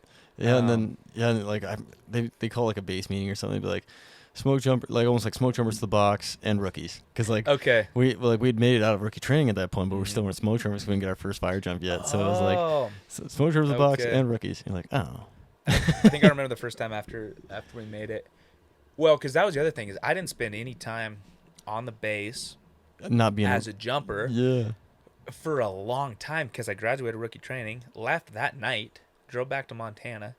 Oh, you did. Yeah, I was the best man in one of my best friend's weddings. That's the awesome. Next day, Dude, talk so about I timing. graduated rookie training. Yeah, he told me way early on about it, and then was like, "Hey man, there's the dates. Like, I'd like you to be my best man." And I was like, "Yeah, for sure." There's just like one little thing I might be doing. So as a candidate, it was a scary thing to do, to go to the overhead and be like, hey, I realize, I'm totally committed to this, but like I'm the best man at my friend's wedding. Like, should I? And I approached it in a way I was like, should I tell him I can't do it? Instead of being like, I'm going to request this time off kind of thing. Yeah. You kind of like dark art stuff, like weasel it in to be like, hey, I'll tell my best friend from high school that I can't be his best man if you tell me to. But here's the dates. And they're like, oh, no, you should be able to make that. Oh, cool. So I graduated on a Friday, June 24th. Graduated, drove to Montana that night. My sister came because there was like a little celebration we had afterwards, that I had to cut out early of, which was like, it was a bummer. Yeah. But like I had obligations, So we drove back to Montana, got back late, woke up the next morning from my folks' place, kept driving to the Flathead. Was the best man at my buddy's wedding. So cool. Wedding, shenanigans. Drove back to Washington the next day. On Sunday then, and then was on a plane to Alaska, and it wasn't back for a while. So I didn't get to experience the base as a not looking over your shoulder candidate for a long time. Yeah. Until I don't know, almost August, and then I finally got back and I had a while at the base, and then I was like, oh, this is awesome. Yeah. This is such a fun place. Because until then, it was like running around being rookie. You never got to really looking enjoy at it. like, oh, there's where you can barbecue, or there's where you can shoot hoops or something like that. Yeah, the whole weight room, which is Yeah. super cool. Yeah, which we were like Yeah. not really even allowed to look at that much. Yeah. And then it's like, oh, cool, I can experience this base now. Like, I can live it. I have some pride now. Yeah. And like, yeah, I'll mow the lawn. Yeah. I'll do that. I'll do all this stuff because like this is like my place. I'm trying to improve. Yeah. But it was so delayed getting to experience that. It was like I kind of built it up a little bit. I think that's man. If I could build it, like I think that would be the way I would. If I could like somehow make it my career like that way, or like cater someone else who was coming to the rookie ranks to be like, if you, I guess the optimal trajectory. Yeah, Jeez, yeah. Need more coffee. Yeah. Ultimate trajectory Yeah. would be like you did, man. Like you get to leave the base, which I Yep. think is also Sorry, important. No playing worries, man. footsies with Yeah, you. yeah. I like it. Keeps me going. That's right. But yeah, so like getting that little bit of break, right? Go to the best man's wedding, totally like shut off the smoke jumper thing for a minute. That was crazy. Yeah, I think that's huge because like for me, I didn't really have that. Like we went from like rookie training to boost Yep. to like and Immediate? Was that within then days? like pretty much much Okay. immediate. Yeah, like we left. And then on the road, Yep. and then still like trying to figure out how to be a smoke jumper and be a rookie Oh, yeah. on the road, you know, and then coming back, and we had a little bit of downtime, but then getting like right back on the road, right back to Redmond, Yep. right back to Reading. Still never got a Redmond jump, Oh yeah. and then oh man, it's a bum deal. Yeah, so like I got almost all the bases. That's the one other thing that like kind of sticks with me. Like I Whoa, jumped out almost yeah. all the bases except for Grangeville and Redmond. Okay. Or yeah, Grangeville and Redmond. I got them all besides those. That is cool. Early on. Early on, Too. like my first, my first 3 seasons, I pretty much had them all. You That's know? cool. Yeah, besides Redmond, and I've been to Redmond twice. Okay. And I've been through Grangeville a ton. I just never quite got it. And I jumped the Panhandle a ton, but it was Really? always Okay. out of Missoula. Like Yep. it wasn't out of Grangeville, even though it was Man. Grangeville's territory. Totally. So I was like, man, Yeah, there's a lot of stuff to see. I'm Yeah. excited to see more of these bases. I mean, Yeah. as a I've did- never even like toured the Missoula base. I don't Oh, really? think. yeah. Did you make it to Redmond ever? No, Oh, really? not this Yeah. year. I only was at NCSB and AK. That's cool. though. We landed in a couple other like not even jump bases, but airports here and there to pick people up or do this or that or refuel. Yeah. But yeah. So it's cool. I'm like, man, I got a lot to look forward to still, which is Yeah. cool to. I mean, there's always something to look forward to. Yeah. You know, there's always some new experience, but it's cool to be like, man, I have so many more bases and people and experiences that I, as a new jumper still like Yeah, dude. to see, which is gonna be fun. Yeah, absolutely, man. Especially, which is crazy that like you didn't get a Redmond jump, I didn't get a Redmond jump, Mm-mm. and when I was there, most people had more Redmond jumps than they had NCSB jumps, and as NCSB jumpers, Yep. and quite a bit more. It wasn't even like close. We had some of our folks go down there definitely on boost this year, and I think one of my RBs, his first shirt was maybe a Redmond. Was it Redmond? Oh no, excuse me. It would have obviously been an Alaska shirt, but Oh. I think he got a Redmond shirt before he got an NCSB shirt. Maybe. Oh, really? So then we were like, oh man, I hope he gets one this year. You know, Yeah. I hope all of us can actually wear our own, Man, our own stuff. That fear, like we were talking earlier, like we covered the fear thing is crazy because the rookie class from 2010, I think Mhm. a couple people didn't get a jump, at least one for sure, and he got Okay. injured. But I thought like maybe another one didn't get a Man. jump that year because it was a really slow year. Yeah. It's like, oh man. Yeah, did you There's ever? always we had a pretty slow year too. Like, Yeah. do you guys have in the ops box when you go in the jump board? They'd like pull the letters like like a score sheet almost, and it was like number of fires jumped at the base and number of fires jumped like in total for the year. I don't remember seeing that. Maybe they did. Okay. I don't remember it though. Well, it was at all zeros at the Oh. base for a Oh long yeah, yeah. No, I time do for remember us. that. Yeah. Um, Yeah. They had that and for it- sure. And it stayed pretty low. And then right above it, it shows like the record year and also the Yeah. average year. And even the average year was like blowing our numbers out of the water, And we were Yeah. still like way below average for the base. But it felt good to finally like that first jump, first time we got the numbers on the board was like a cool thing to Yeah. experience. Well, especially yours, because you said you jumped the PCT. Yeah. So, man, that's, Yep. that's unreal, Yeah. dude. Jumped right near it where there were people. We did this jump, and the 2 rounds obviously went first, and then I was the second to last stick coming in. So we landed, and by then the round guys were on the ground. Yeah. So there was all these tourists at the lake. We couldn't find a jump spot close to the fire. Classic Yeah. Cascades, right? Yeah. So we had to jump quite a ways away. So we landed, and there's all these tourists that were like just up there for like a day hike, because the PCT was a couple miles away that we ended up hiking to. Yeah. And there were all these tourists, and they were like, what? They were so confused what was going on. Yeah. This plane comes out of nowhere. They're like in this serene wilderness place, like hanging out, and then this plane starts circling, and then people start falling out of it. So they were super confused. Yeah. And Noe lands, and he goes over to these people, and he's like, hey, grab those streamers and hold them in the air. Oh, really? You know, because we kind of had a wind shift during Yeah. jump ops. And these people were like, oh, yeah, and they didn't quite understand what he was saying. So they just went and they made a big X on the ground instead of holding them in the air. Oh, So, like, there was some funny wind things on that jump. yeah. But we land, and all these people are just, like, wide-eyed, like, what's going on? Yeah. And then we just, like, land, pack up our stuff, start hiking. Rock star jump. But, yeah, and then we, like, get up hiking on the PCT, see all these people who were, like, been hiking for months, you know, super rad, Yeah. tough people. And they're like, you guys are so awesome. And I was like, you're awesome. Yeah, you guys are What awesome. you were doing Yeah. is way hard, man. It'd be so hard for me not to like stop and talk to him because I'd be like, "What's your guys' story?" You know, Mhm. but like I got a job to do. But I'd be like, "Man, Yeah. I'd love to hear what you're doing." You know? It was, yeah, it was cool. And in those kind of situations, it was cool to like be with some older guys, like watching how, you know, their interactions with other people, watching their interactions with, you know, hikers like that, seeing how what they do when they get to fires and stuff like that, you know. So Yeah. I had ample opportunities to observe and kind of be like, okay, try to, you know, Important. figure out, you know, how I want to be and what, you know, what the right way to do things is, you know, instead of like I didn't have the opportunity to like hash stuff out with other rookies and be like, man, what do you think we should do?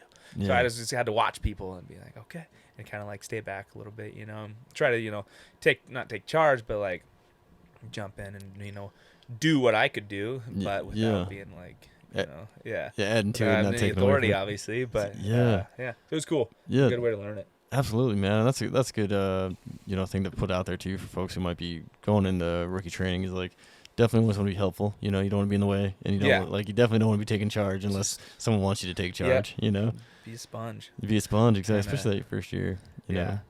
And there might be an opportunity where, like, we end up, you know, being the first guy out the door, and Totally. you know, you're already seeing the fire, and that's you got to take charge. Yeah.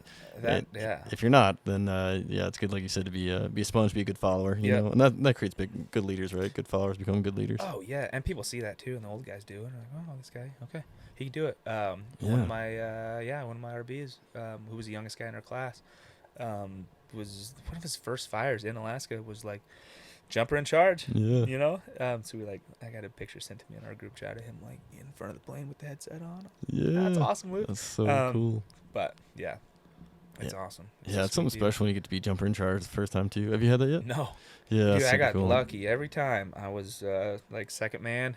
Yeah. You know, or in the back of the plane, or I never had to be. I was second man quite a few times on stuff, but yeah, I never got. What I was like kind of okay with, you know, because it's like inevitably you know that eventually it's gonna happen, and it's kind of like everything with rookie training is you're like, all right, this is a new challenge, I just gotta jump in, I'm gonna do it. But I was like, no, I'm okay not being in charge right away. Like it's fun to observe how stuff's done. But yeah, it's gonna happen. My brain was the same way as you, and it's, you know, it's like one of those things where like you'd probably figure it out, I'd figure it out. Like like I've seen fires before, but I wanted the same thing my first year, to be a rookie and just like sponge things in and not be jumper in charge and not be IC of fire. I want to just be like, you know, just a tool. Just a tool, and be trained, you know, and so I almost did. I was jumper in charge. You know, I was the first man on the 2-man, but then with Darren, Bellsby. then Darren, you know, came on the load that early morning, and then we got the call. Okay. It was before I even like was in, you know, I was PT, and then I came in, I was like, oh shoot, we got a fire. That's cool. You know, and so like jumped in with him. And did you guys have the speed rack still? Yeah. Those are handy. Awesome, man. Yeah, man. We had the rookie zone kind of in the back, of Yeah, course. yeah.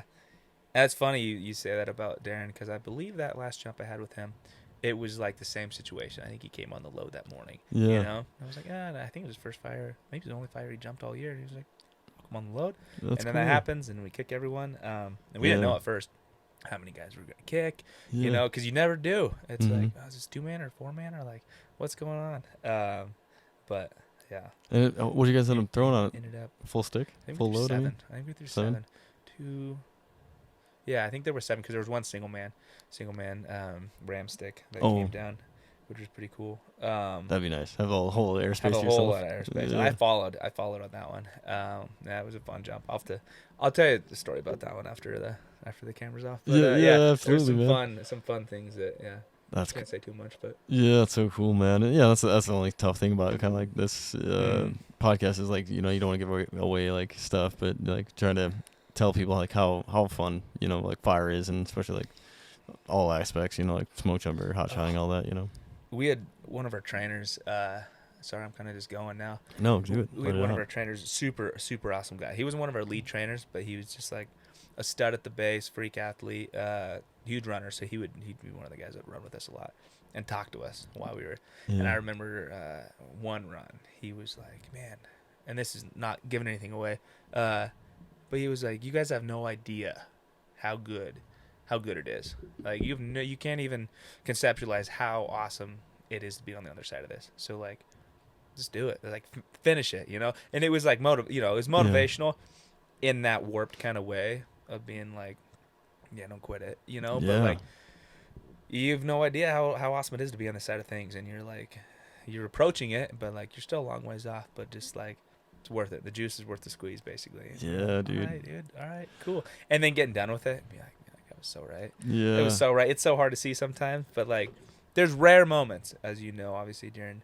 rookie training, that like you have just maybe a second. Maybe if there's part of the run you're running downhill, and you're like, I can kind of breathe for a second. You might lift your head up and look around a little bit. Take it in. And it would be pretty cool to be here. Yeah. I do want to be here. Yeah. I want to be here pretty bad. That's a good point, man. And yeah, you have it. And like, if you don't have it, it might be a long day. Because I did the same thing in like all the training. Like for me, push-ups and sit-ups was a little bit more what I was built for. Like the running, like you said, like I was not much of a runner. Kind of similar to that. Yeah. So one of the guys he ended up not making it, and but he was not as strong with the push-ups, pulls, and sit-ups. So like when he was struggling, we all had to slow down a little bit. Yep. And that's when I like take my little time and like I was in my happy place, and I look around, like, man, yeah, it's pretty cool. It's pretty cool, you know. And or you're seeing other jumpers doing whatever they're doing for PT, you know, having freedom. Yeah, the first day, I think they like kind of did it on purpose. Like the whole mob came out of the loft and we're doing whatever their PT is. And like all of them just look like superheroes to me, you know, like these gods. And I was like,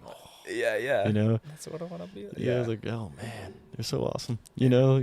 Yeah, and that's the cool thing too about like having that almost fear and respect, you know, for these guys, and then having it switch. Like once it's done, and if you make it through, and then you're talking to these guys hours maybe after making it through, and they're like real people, and and then they're telling you stories about like your rookie training, and be like, man, I remember like week 2 when this funny thing happened to you, and you're like, man, that was not funny at all, but I'm glad you got a kick out of that. Or like, you know, they've got stories about you from training, and then like they're just guys, you know, or gals, you know, they're your overhead that have been through the same stuff and like watched you, and they're like, man, it was not fun watching you guys either. Like, that sucks. Yeah, but everyone went through it. Yeah, but or then like I think it was a guy who was like, man, you guys really stink, and we did, man. Cause yeah. It was so hot, so we were starting to like sweat. Like, you know, they say like when you burn muscle, you start to like stink more. Like, and I think that's what was kind of happening. It's rotting. Yeah.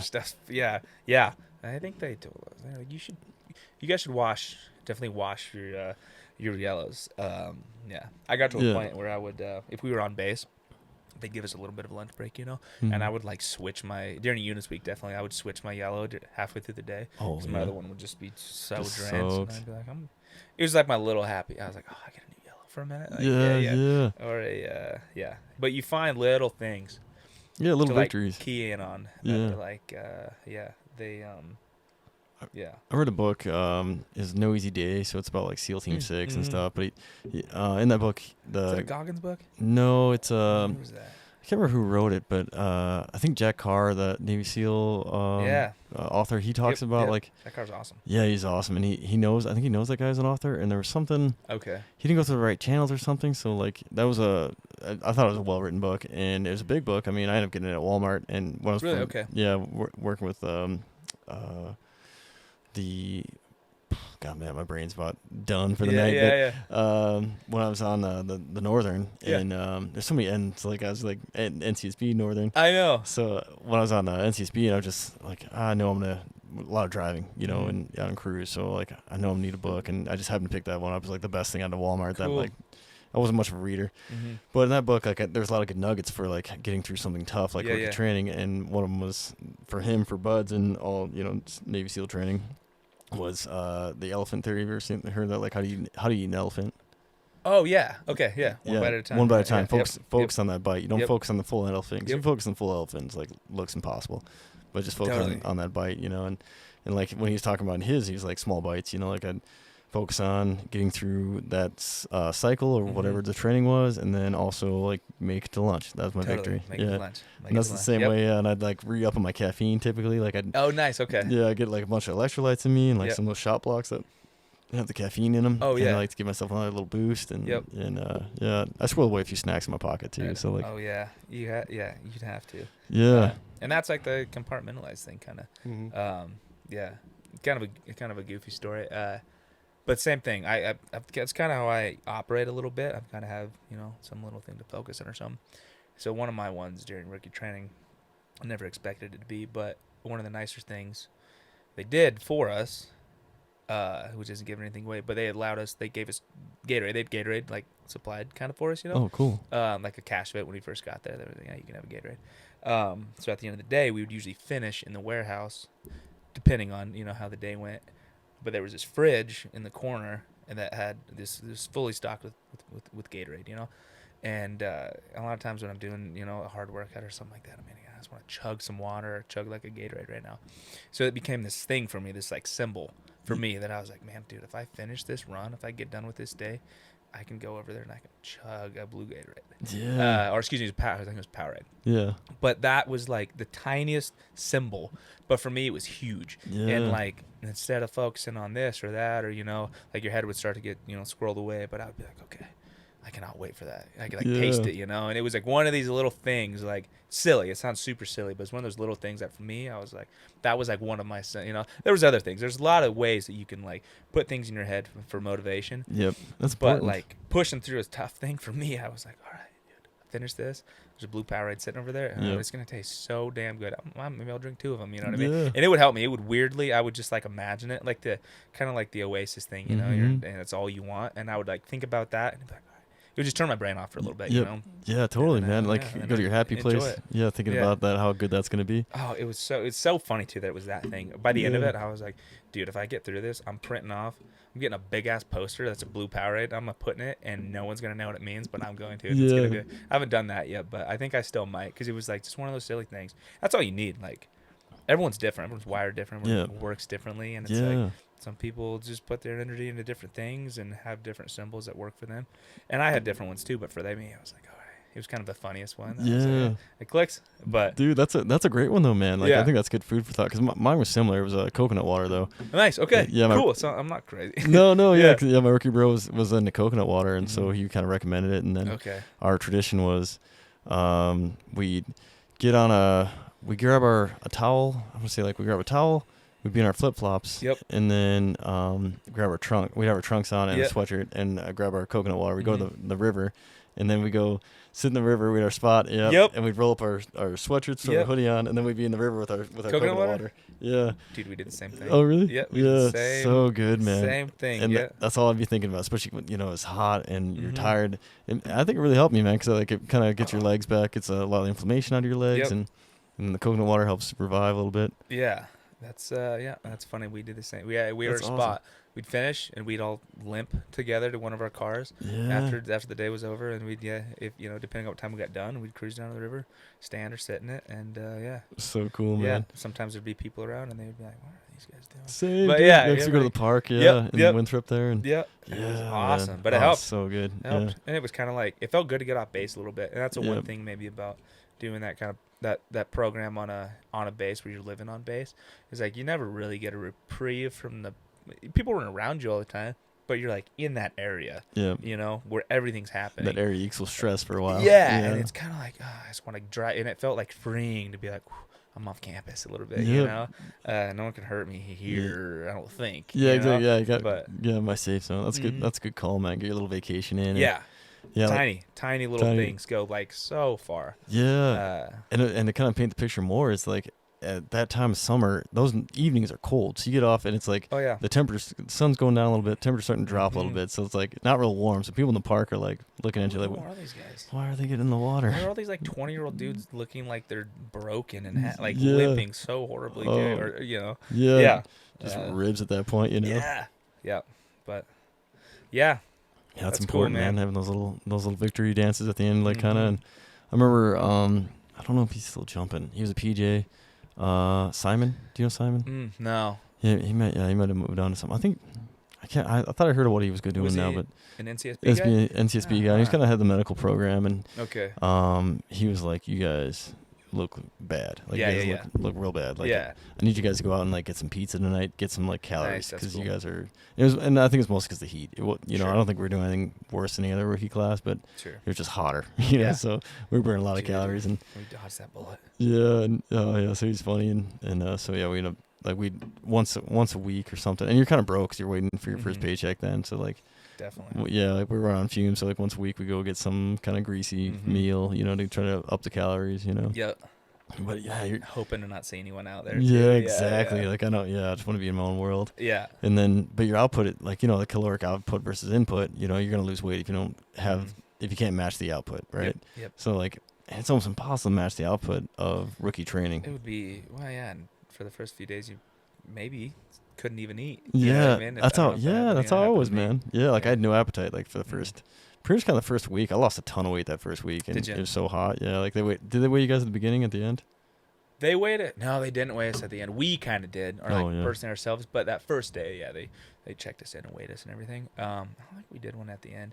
I thought I was gonna lose a ton of weight, and I didn't. Some of my buddies did. One of our guys, there's always outliers. One of Yeah. my buddies gained weight Yeah. during rookie training. Just a freak, like Yep. like 165 pounds, little like muscle hamster dude, Yep. fast as shit. Like he gained a little weight, and like everyone took their lumps, but no one, I've heard the horror stories of people losing 15 or 20 pounds, and I think I lost a little bit, but Yeah, I think it's somewhere I in the was- 15, 20-pound I range. think my body did me a favor because I had other issues like that sickness going on. Yeah. So I think my body was like, okay, we won't kill you in this way, but you're struggling in another way. Mhm. But yeah, no one goes through unscathed. Yeah, that's true, man. And I think that's why they weighed us at the end, because like Yeah. I think there was 3 of us at the end of the first week, and all 3 of us think we're looking a little sickly. 'Cause Yeah, yeah. It was so hot, so they I think they kind of have the safety thing, like, let's see how much weight these guys did Yeah. lose, and yeah, Oh, man. I lost it quite a bit that first. Well, and you guys, we got lucky, man, with the heat thing. It could have been so much worse. Yeah. And they like to remind us of that. Yeah. And I was like, okay, I believe it. Yeah. And I was counting my lucky stars too that it wasn't that hot because I was expecting it to be, Yeah. And days when it was kind of warm there, and you're pouring sweat anyway, but it was like, wow, I could imagine this 20 degrees warmer. Yes, Even but in Reading, like it's just different boys yeah, down Reading, there. oh it's a yeah, man. different beast. Yeah, and because that jumpsuit does not breathe at all. We're like kind of No. being in the top of the tower and kind of facing like away from the Yeah, yeah. instructors a little bit, like not enough to get myself in trouble, but enough to get like some wind in my face. Yeah, I was yeah. like, Trying to breathe, asking, can I get a drink Yeah. of water? Yeah. man, one of the guys who didn't make it through, I remember I came up to the top of the tower and on one of the really hot days, and I could see his face was like red. And this is the only time I saw like the no. cadre kind of weaken a little bit, like Sure. not weaken, but show a little weakness. Like I saw them like look from me to him, look at each other, and kind of be like, what is the temperature right now? Yeah, and yeah. like, because he was beat red, and I could see like through his mask from across the tower. I was like, Yeah. whew, like I know I'm in bad shape, but then they just kind of like made a joke, made fun of us, and then we kept cruising. All right, we'll keep Yeah. keep going. Yeah, they're fine. Man, It's amazing what you can go through too, when like you when your mind's set to it. totally. Like I don't know, to do it again. Like after I've already been a smoke jumper, I don't know. I mean, I probably would just because I'm stubborn, but it would be a little bit of a taller order, I think. Like, I think so. Knowing, yeah, totally. Knowing what you're gonna do. know what's coming and being older. Yeah. Like and the excitement and the unknown is part of the excitement. Of Absolutely. every day when you wake up to start working. I'm glad there's no rubric for it. I'm Yeah. glad there's no syllabus day where they're like, this is what we're gonna do. Because you could do that, and they could tell you everything you're gonna do, and it would still, I'd make it worse. For it you, wouldn't for help sure. you. Yeah, It wouldn't help you at all. So it is best to, the unknown is I heard that. Yeah, saves your brain. I've talked to a few folks about how that like can wreck people though. Like I think one of my rookie cousins, rookie class in a different base was talking Mhm. about one of the most phenomenal athletes that was coming through could not handle not knowing what was next, Yeah. and they ended up washing pretty much themselves Because it's like, yeah, because they could not handle the like the randomness. It felt like. Sure. I mean, I think it's like planned randomness. Yeah. You know. well, yeah, the different, type A, type B personality kind of thing.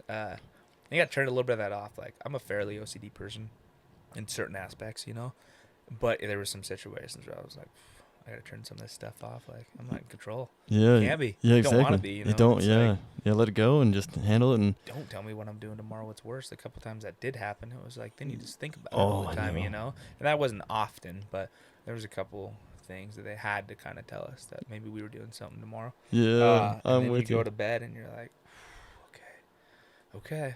Yeah. I wasn't gonna sleep anyway, but Yeah. awesome, Yeah. Like, we ended up finishing a few days early, but it wasn't really like early because we ended up Mhm. just jumping through the weekend because Oh, you did. we only had Grangefield's playing on rent, Yeah. on loan for a little bit, and June, so fire season's like right there, Yeah. they could any day, so Grangeville need their plane back. Totally. So I think I want to say it was like 2 weekends in a row. So it was like we finished Really? a week early, but it wasn't Okay. really, because we just went through the weekend. Sure. And like you said, it because they tell you like, man, you guys gotta step your game up because we only have the plane this long, and if you guys, We gotta be done. yeah, if you guys aren't, pulling your weight and this gets extended, then we don't know when you're gonna graduate because Totally. we got another We're plane not to gonna have finish a it. plan. Yep. Or we'll just wash out. Yeah, exactly. Heck, there's that. Exactly. Don't do that. Yeah. Oh man. And That's then, yeah. so you're just gonna hammer through the weekend. Mhm. It's like, oh no. Man, luckily didn't really. I was worried about that a little bit because that's how close things came. Like for me, actually one of my other RBs had a wedding that same weekend. Oh. But like to know that something is gonna happen 7 months out and cut it down to one day is yeah. crazy, Oh. But I was like, man, I hope we don't jump through the weekend. You never know, you know how Yeah. things are gonna end, what's gonna happen. Yeah. Like we said, you don't want to, but I was like, boy, I hope I can go. It's gonna be a long night. Yeah. I hope I can make it. Like no Yeah. matter what time we finish here, if we do, I'm gonna make it if I can. But Yeah, like, especially you being the never best know. man. That's a Yeah, big it's deal, I think I'm gonna make it, dude. They said I would, but also like Yeah. I don't know anything. Yeah, So, exactly. Yeah. It worked out, and Yeah. like I wouldn't have that any other way now. Like, Oh, absolutely, man. in That's your situation. But that's such a great way to like break up like it's almost like a mild little vacation celebration and then get back into jump mode and let your brain digest a little bit, like take that time and go. it was bizarre. Yeah, that's cool though, man. I can't remember. I was just about to say something about. Oh, the weekend jumping. The one nice thing about it though was like I knew because they told us that we were going to be done with jumping. They didn't tell us we were going to be done with rookie training, Mhm. and they kind of drug rookie training out with a little bit, Sure. and honest. But they're like, you get these done, then that pressure part's off if you survive. So it was like, so I was kind of the good and the bad. Like I know I got to perform, and we're gonna have some long jump days, Mhm. and then if I get through that, then we're one step closer to being done. Yep. And becoming a smoke jumper in the end goal. Yeah. It's the elephant. Yeah, it's the elephant. kind of Yeah. thing. Yeah, exactly, man. I even kind of treated it too with jumping, like, going through the different cycles of rookie training and then getting my first jump is like, all right, man. Like that was kind of like my first big goal. Was like, Yeah. at least get one jump out of the plane, Mhm. and then after that, then I was like, oh, that's awesome. Plus, Totally. you don't know how you're gonna react, So it's like I jumped out of a plane once as a skydiver. Did you ever jump out of a plane before? Same thing. Yeah. Actually on the Great Northern. Oh, really? Luckily, crazy thing. Carrie was able to pull it off. We were come back from a fire and we were in Moab. We overnighted there, Dude. and then we were like down drinking beers at a brewery. Like the whole crew was. Maybe this is a fine story. Yeah, it's totally But fine. they saw it. It was like, oh, there's a group deal. If you get more than X amount of people, like you got a discounted rate. So we're all out this evening, and everyone goes around. It's like, hey, would you do it? Would you do it? Would you do it? And I think we got 19 out of 21 people. And we drove there the next morning. Like 19 of us went skydiving, and then loaded up in the buggies and kept driving home. That's so cool. So one time, similar to you. Yeah. But it's different, right? Like where did you do that? I did mine in Ronan, like just outside of Ronan. Cool. Yeah. Okay. So it was That's sweet. it was cool. It was like I want to say it was like partway between Ronan and Flathead. So Mhm. we're in this little like kind of garbage looking plane. Always. Is what it felt like. Yeah. Yep. And it looked like duct tape was kind of flapping off yeah, it. yeah. And we got to use the missions to get up in altitude. Sure. Use the thermals off Yep, the missions, and then we ended up doing I think a 12,000 foot jump. Okay, So we cool. got I think my flight was Oh, like what a 58 or view. 59 seconds. Yeah, so like That's awesome. you're over the missions, and then you turn the corner, and then you're over like Flathead kind of, and then Mhm. you come back, and then they dump us out. Okay. And Oh, man. yeah, it was such a cool ride. But I'm also strapped to an older gentleman, Mm-hmm. and I'm like, and he's a little shorter than I am, Okay. and I'm like, I didn't get a chance, and I didn't want to be rude. But I wanted to be like, how old are you? Yeah, yeah. How healthy are you right now, man? Are you awake? Yeah. Also? What do I need to pull if you can't? Yeah, You know, exactly. like- Check your heart rate. yeah, exactly. Where's Like, the yeah. one thing that I could really? Yeah. Do you have any Yeah. health issues at Yeah, this point? yeah. Like, Check how it for healthy are you? braces. Yeah.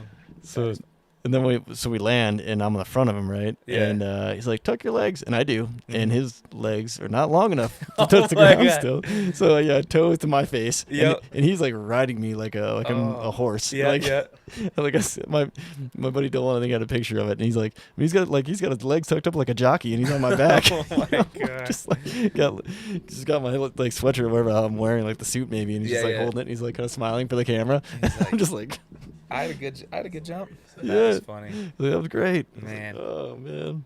How did you do that in like preparation for going to rookie training? Yeah, because at that point I knew, I was like, man, I'm gonna be like, this is my goal. And my buddy Sure. Dolan, Brian Dolan, he's a great guy, man. I gotta reconnect with that dude, but he was like dead set on it too, man. Okay. And then so that was our thing. Like, we had a day off, and pretty hungover, and I was Yep, like, good. I'm glad you were too. yeah, oh yeah, Yeah. man. And I was like, yeah, might as well, like, Yeah. no better time than now. And I was actually at work. He had a day off, and I was Mhm. like, have we got anything going on today? Talking to my supervisor, and like, Yeah. no, why? And I was like, I might go jump. And then we worked together out Mhm. of Whitehall, and he's like, yeah, I'm taking him with me. And they're like, yeah, Nice. whatever, yeah, you guys go enjoy. And Yeah. so we went and had a jump, and That's cool. super cool, and Nice. like no other feeling in the world, No, not at all. Yeah. And you were, yeah. I think I was glad that I was kind of hungry for it because I felt like I wasn't quite as amped up. I was like, Yeah. the senses were a little deadened, Mm-hmm. and I'm not going to recommend that to everyone. But for me, it kind of worked out because I was like, man, I'm almost like, Yeah. I want to be aware. I didn't throw up or anything like that, but I was like, just enough out of it. And I was like, some of that maybe fear you would have gotten. That's what I was gonna say. And Like, then, yeah, I was gonna do it, but I probably, like I same, I didn't have like that super Yeah. like spike and like nervousness. I was just like, a little bit deadened. yeah, exactly. Like I'm just here, man. Yep. Like, and not trusting this guy. 'Cause Yep. if something bad happens, like at that point, I don't feel very good. So I'm like, Yeah. if we're gonna die, we're gonna die. Yeah, you this know, is like, a great day because I kind of feel bad anyway. Yeah, exactly. I don't feel like living anyway. So like, what's that? It actually helped me if we died. Yeah, exactly. yeah. Actually, yeah. I'd kind of wouldn't mind it if we died right now. So Take me out of my misery. yeah, that's exactly where I was, man. That is funny. Have you done it again since you jumped? Since you like started smoke No, jumping? and I really want to sport jump, especially after I got in the Ram Air training, and like a Mhm. lot of those AK guys were sport jumping. Yep. Like their rookie training concluded when we were going through Ram Air, and they had their rookie party, which is just awesome, man. Yeah, Such a that cool sounds party. awesome. The food was amazing. They're at this like cabin, and I can't remember. There was like some history behind it, I think, and Okay. a couple of the jumper bros like were skydiving into it, sport jumped into it. That is awesome. Yeah, and like it was kind of cool because one guy, he wasn't as like seasoned, and he kind of ate it pretty hard. So Yeah, like yeah. everyone kind of laughed, and the other guy, he just like He's human. skidded. Yeah, exactly. And this other guy skidded in on one knee, just like pro. I was like, whoa! Nice. And they kept zooming past me. I was like, dang, dude. That is cool. Yeah, and I remember wanting to do it, and it was cool too because one of the other jumpers was a pilot and had his own plane, so Oh, it was like an that's cool. all jumper operation. Bro plane. Yeah, so it's Yep. super cool. Yeah, no, go ahead, man. No, Kind of. Yeah, we talked about that at the base too. Getting Yeah. like trying to get a bro plane or like playing for the base, and a bunch of the guys are. Me and some of my buddies are talking about like trying to get our A licenses maybe. yeah, I'd like to do it. yeah. It'd be cool. Charlie actually Um, put the bug in my ear because he had a plane when I was there. He had 2 planes at one point when I was there. McCarley? Yeah, McCarthy. Like has pilot's license? Yeah, he should. I Yeah, did I'm pretty not sure. know that. Yeah, because like at the time he had like his kind of like lower budget, like kind of like almost like a training plane that he had, okay. and then he wanted to upgrade, and I think he wanted something more for the family maybe or Mhm. something. So he like Whoa. had just got a plane, and then was like on trying to sell the other plane because I think he was like trying to tease me into buying it. He was always trying Whoa, to sell me cool, something. He okay. tried to sell me his truck. Nice. Okay. Yeah. Yeah, he's Yeah. funny, man. And Sounds right. and he I want to say the season before he was with Klamath Hot Shots, Okay. right? That's a crew, isn't it? Okay. Klamath. I don't remember for sure. I'm I've gonna had just enough one-on-one time with him to get a lot of his yeah, life story. Hopefully. yeah. but, I think yeah. because Klamath's the Okay. crew, right? There's Klamath Hot Shots, right? Yeah. Eniat's the closest one to NCSB. Yeah. But He- Klamath's in the ballpark. Yeah, he ended up Or the doing name. Klamath because the kid that or the fellow that rookied with us that didn't make it, he was off Klamath, and Oh, really? Okay. but he so he ended up being the soup of the Klamath the year before, so he had a really good year, and I think that's how he ended up getting the plane, Oh, I gotcha. the upgrade of the plane that he always wanted. Charlie was a soup. Oh man. Yeah, I think he just like and I think really? Okay. and I think it was kind of a funny story, That's cool. and I shouldn't probably be telling his story, but I think he I don't think he had hot shot before that, so he like his That's first hot shot awesome. experience as a soup was like boss. That's You know? hilarious. That is a boss, man. Yeah, I'm it's like- gonna have to pick his brain about it. Yeah, you have to ask him, man. Yeah, it was great. We had a lot of good downtime together. Like for some reason, I don't know why, but like I'd just be like, me and him were like the only jumpers at the base a few Yeah, times yeah. for some reason. So I was just like, It so- is funny how that works out. Like you kind of get after you make it through rookie training, you kind of become buddies with some of the older guys, like guys that you maybe wouldn't expect to. yeah, Just absolutely. maybe some of the guys you were most afraid of during rookie training or something like Yeah. that, But it's kind of funny how like they almost like pick their rookies a little bit, or Yeah. like just and also just how things shake out. And there's also guys you might never really get to know because they're gone all the time, Yeah. But that is funny. Dude, that reminds me of a funny story I was going to tell earlier about like rookie training. Yeah. And this isn't giving away secrets either. It was just like towards the end, there was only 2 of us left. Mm-hmm. I think it was kind of over at this point, Okay. but we're still doing like a PT and yeah, and I was like, Iñaki came up and he was like, him and Charlie were kind of giving me a hard time, but like funny, like it was super funny. And so I was like, yeah, man, I mean, man, I'm kind of surprised I'm here. But you guys are surprised I'm here, like, or that I didn't wash it. Like, I'm like, that's what I said. I was like, I'm surprised I didn't, I was kind of surprised I didn't wash. I had a rough day there for a bit, and I was like, I bet you guys are kind of surprised that I didn't wash. Like, Yeah. Barrett, there's still time. You didn't. Yeah, yeah. like, Oh, you I still can hear wash. it. Oh, I can hear that. Yeah. Yeah. And I was like, oh man. That was Yeah, he's like, so don't get ahead of yourself yet. You Yep. know, like I wish I could do Nyaki's voice a little better, but it's funny, Yeah, I'm gonna refrain from attempting it now, but it's I'm working on it. Yeah, It's a good one. Oh, it's good, Yeah, man. yeah. And he like handled all my like rookie phone calls and stuff. And Cool. Okay. He didn't give. Same actually. Did he really? Yeah. Mhm. Yeah, he was awesome. He didn't give much away, and I was like, man, No, he didn't. yeah, Pretty quiet. really like, quiet. It's like, is there anything I should be working on? Kind of business. He's like, how's your hill running going? And I was like, well, I mean, it's there. I'm He's- surprised you even said that. Yeah, he's that's like, funny. and that's all he gave away. And I was like, nice. oh well, maybe. Wow, I wish you would have told me that. Yeah. Yeah. He was like, maybe I should look into that. That is funny. Did Yeah. you go do a base visit after you got hired or before? I guess. Before I got hired, yeah. So Okay. that was kind of my Hail Mary. Like all the bases have pretty much had their roster done, Yep. and I was going around, and I expected not to get picked up my first year. Sure. So like I'd already kind of accepted, and I was kind of late to the party already. Mm-hmm. I didn't realize how early the hiring happens and how early you got to get hold. Like pretty much at the end of fire season, you got to It's start nuts, calling man. it, yeah, and like Yeah. get your name out there even before you throw your app in. So like I was doing it like more of a traditional, like get Sure. your app in Yep. and then go say like, hey, did you get my app? Because I had kind of excuse to talk to him like, hey, Totally. just seen if I made your cert list. Yeah, and- yeah. Now you got a common Yeah, Yep. exactly. And like they can show I'm interested because they can see my name on it. Sure. But other people had already been like shaking hands and getting their face out there. Yeah. So, so I was kind of like just going around, I think making the alternate list maybe, you Yeah. know. And so, yeah, where was I going with this? What did you ask me again? No, my brain's fading. I know mine too now. Something about gnocchi. Oh, I think. do you remember? Wow, Yeah. that's bad. What did? Yeah, we I just like blank. So I we just started got thinking off about on like a- going on my base tour. Hill Sprints, base tour. Oh, was it? Oh, I asked if you went on a base tour. Oh, base tour. beforehand. That's what it was. Yeah, Yeah. base tour. How was it? Yeah. I just started like going down like a bad memory from rookie training. I was like, Yeah. oh man, yeah, I am surprised I'm here. Yeah, But I made it. I know. Yeah, I got lost, and yeah, man, I worked all day too, so my brain's just like squirrely. Good for you. Yeah, Yeah, I mean, hopefully this that's is making impressive. hopefully this is making sense. Oh no, it definitely is. I'm Yeah. lucky. I'm in the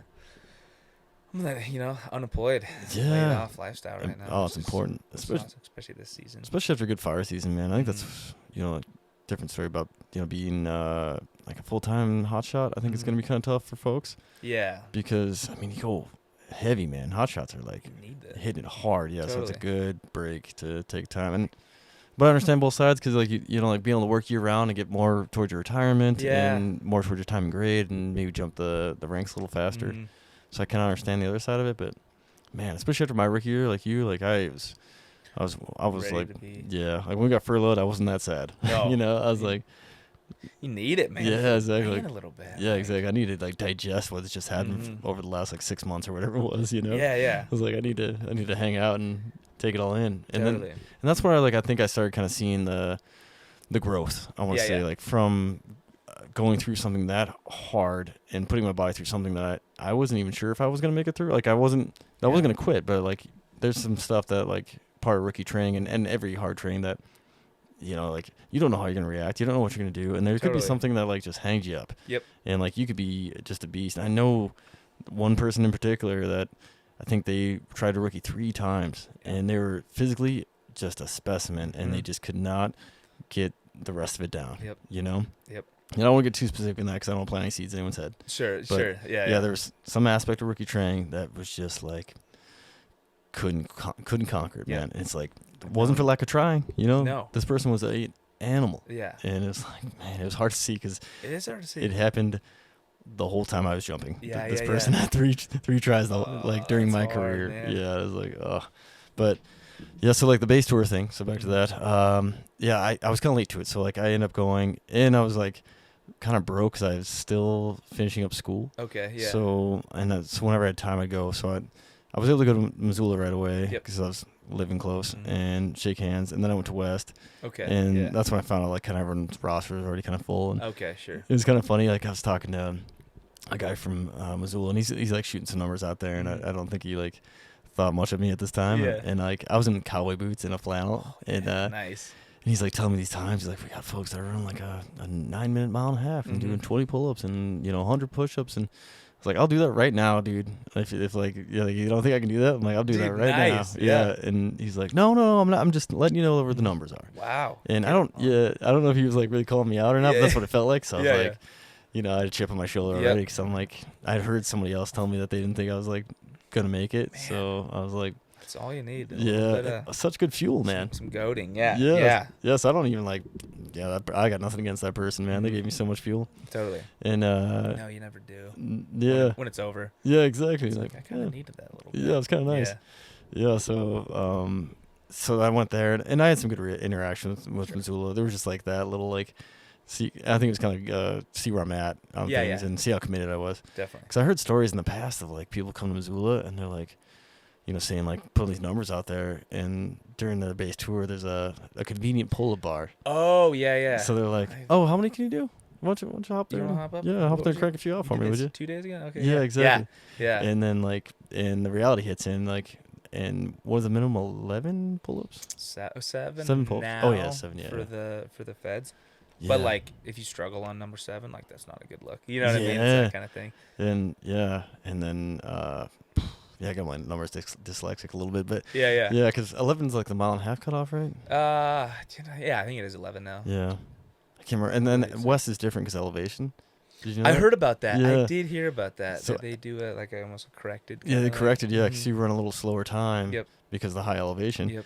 And so that really messed my brain up too. Because totally. then, like, when I went to Missoula next year, I was like, how much time do I have? Yeah. What can I? Yeah. Like, what do I need to be shooting for? Yeah. Yeah, man. And but yeah, so like all of a sudden like this person's like, oh yeah, I can do 25 pull-ups, and they're like crank out 5 maybe. Yep. And you're like, all right, man. Yeah. So it's kind of a cool thing to have that like little pull-up bar right there. Like, why don't you show me, man? It's a good See where you're at. Little check. Little truth filter there. Yeah.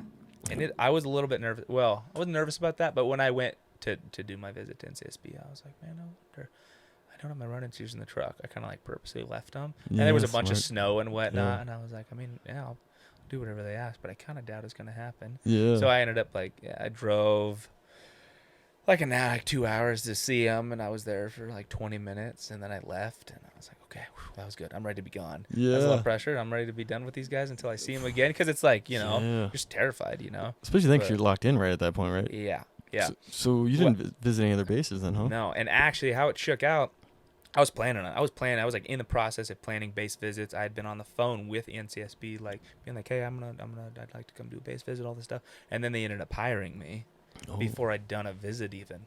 So then I did a visit post getting hired, which I was like, I wonder if that's a weird move, but still, like the way I kind of click, I was like, I still want to come as a good faith thing, be like, hey man, like, thanks, but also like here's a face to the name a little bit. Yeah, totally. Yeah. So I went and saw them Smart like move, a month after I got hired, which felt a little different because I was planning some trips. I was like going to plan to go see West and whatnot, and I actually had a meeting virtual with Missoula like the Friday really? After I'd gotten hired, just prelim kind of little tour kind of chat. Not really an interview because apps weren't out yet, but Yeah. I was trying to do all that stuff, and then NCSB hired me, and then I went and saw him, which kind of felt backwards, but I was still Yeah. glad I did, you know. Absolutely. But it was a ways Well, from Montana, obviously, but Yeah. I Well, like lumped it in with a visit with my sister. well, But did you? yeah, Cool, man. yeah, Yeah, it it's worked kind. out.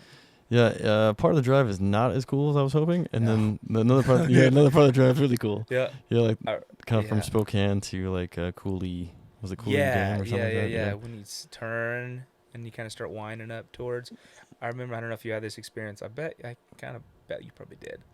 There's like this one corner in particular that you kind of like round the corner, heading towards Twisp, and then you can see like the Cascades for the first time. That happened to me, and it kind of hit me, and I was like, whew, Yeah. all right, Well, yeah, we're there. yeah, It's totally, crazy. man. And like you said, with the way things, and that's the cool thing too about like the Forest Service in general, but like smoke jumping is like, it's never no two stories the same. Like we work at the same base. We're both from Region 1. Had similar small town growing up, and but totally different experiences. Totally. And then just the way you're shook out, getting hired early, super early, like, way earlier than anyone I really have heard of. Yeah, I know. It was Which is super cool. So you didn't really have to do the hustle, where I was going around just showing my face, and I was more expecting, like I was trying to get on with Lolo and Flathead and Helena and pretty sure all the Region 1 crews, and I was talking to I think Flagstaff was one of the Region 3 crews I was looking at maybe, and Globe maybe I talked to, but I was starting to put out the feelers for hot shotting because I was like, that was the next in the progression, like that was my next stop, and ended up getting picked up jumping first, but so I was doing my tour of the jump bases just to get my face out there, and then NCSB was the one who called me, and then Bronson was actually like, and I think he already had a job. And so I was like, dude, I'm pumped for you. He's like, hey, man, like, it's still not over. Like, why don't you just go take a drive? Like, you got the time. You get laid off. Just, you're going to have to eat a little money on this one, but just go take a drive. And if nothing else, it'll get your face out there. So I think that drive got me the job. Yeah. Because I took the long drive in my gas guzzler Chevy and shook some hands and like got to kind of like sell myself a little bit. And, and I was in pretty good shape. I was like pretty fresh out of college track. So like that's true. Yeah. So I kind of looked the part a little bit, and then I purposely wore this like same form-fitting T-shirt, which is nice. Yeah, maybe not like an awesome move, but I was like still like I mean, there's no other way to show off like my physique. That's like, it's an interview. Yeah, exactly. And like a non-standard interview, like you need to, that's the kind of things they're looking for you. They're not, a little bit. Yeah, totally. I mean, not like. And it definitely kind of works. I remember like when I was in West, one of the guys was like, "Geez, man, you look like you're ready for rookie training right now." And I was like, well, I'm getting there. I'm like, not quite there. I'm looking to run a little bit, and like my push and pulls and sit-ups are there, and pack tests and all that. But I was like, still get my run numbers down a little bit, and trying to like sell myself and toe that line of being like not being humble and like being ready, and because you don't be like, man, it looks like I'm in shape, man. I'm not in shape. Or else being on the other end, we're like, yeah, man, I'd smoke rookie training right now. I can do it right now. Yeah. Like I'm like, I'm still training for it. Still tricking. Yeah, man. I had kind of sort of an experience like that a little bit. Was like I talked to someone who was jumping early on. It was like January, and they were like, nice, man, you ready to go, you good for rookie training like right now? I was like, no, not right now. I don't want it to start tomorrow, but like I'm getting there, and it gave me some motivation. I was like, oh man, maybe I should I be ready now? Man, I should get out, But it's a process. It is, man. I kind of the same mode. Like I didn't know if like I should be ready any day. Like for some reason you feel like it's gonna be like a pop quiz. Like all of a sudden it's like, when did you hear tomorrow? You're like, wait, I thought you told me June. Or May or whatever. Your start date's supposed to be, and that's what it is. Like I don't think there's any scenario where they just like pop up rookie training all of a sudden. No, but thank goodness. But yeah, man. Dude, we did about. How'd we do? Man, that's 3 hours and 6 minutes. I think this is the longest podcast I've done yet, bro. I didn't even know how long that was. Yeah, that's chatting. Chatting. That was good, man. That was a lot of info. I think I still even. It's funny because like every time I could get done, and usually I have this conversation right after, but I always feel like I leave something on the table. Like I know. Like, and probably because I first met you. Like this is the first time we ever met each other. I know. I've heard a lot about you. I've been kind of hoping to meet you, especially the NCSB connection and vice versa too, man. Garrett connection and all the Stearman small connection. world stuff, But it's wanting to meet you for a long time. So yeah, man. Great to finally meet you, man. Stoked to be on the show. Yeah, thanks for coming on, dude. Stoked to hopefully give you some garb you hadn't had before. Yeah, that's a new one for me, man. So stoked to have it. If I see this thing parked in my base, I'll be stoked. Yeah, dude. I'm hoping soon. I'll let you know too. Hopefully, maybe the spring or something. I want to, you got to catch it before like the base empties. Totally. On either end, right? Like Yeah, in the yeah. beginning of the summer, base can empty, and then the end of the year when people are kind of bailing for whatever else they're doing. So. Yep. That'd be awesome. Yeah, well, thanks again, man. I appreciate you. Thank you, Luke. I appreciate being on. Yeah, man, thanks a ton. We'll do it again for sure, man. Especially if I come out, or maybe I'll think of some stuff tonight and be like, I gotta have him back on. Round 2. Yeah. Thanks again, awesome, Pat. Man. Thank you, Stearman.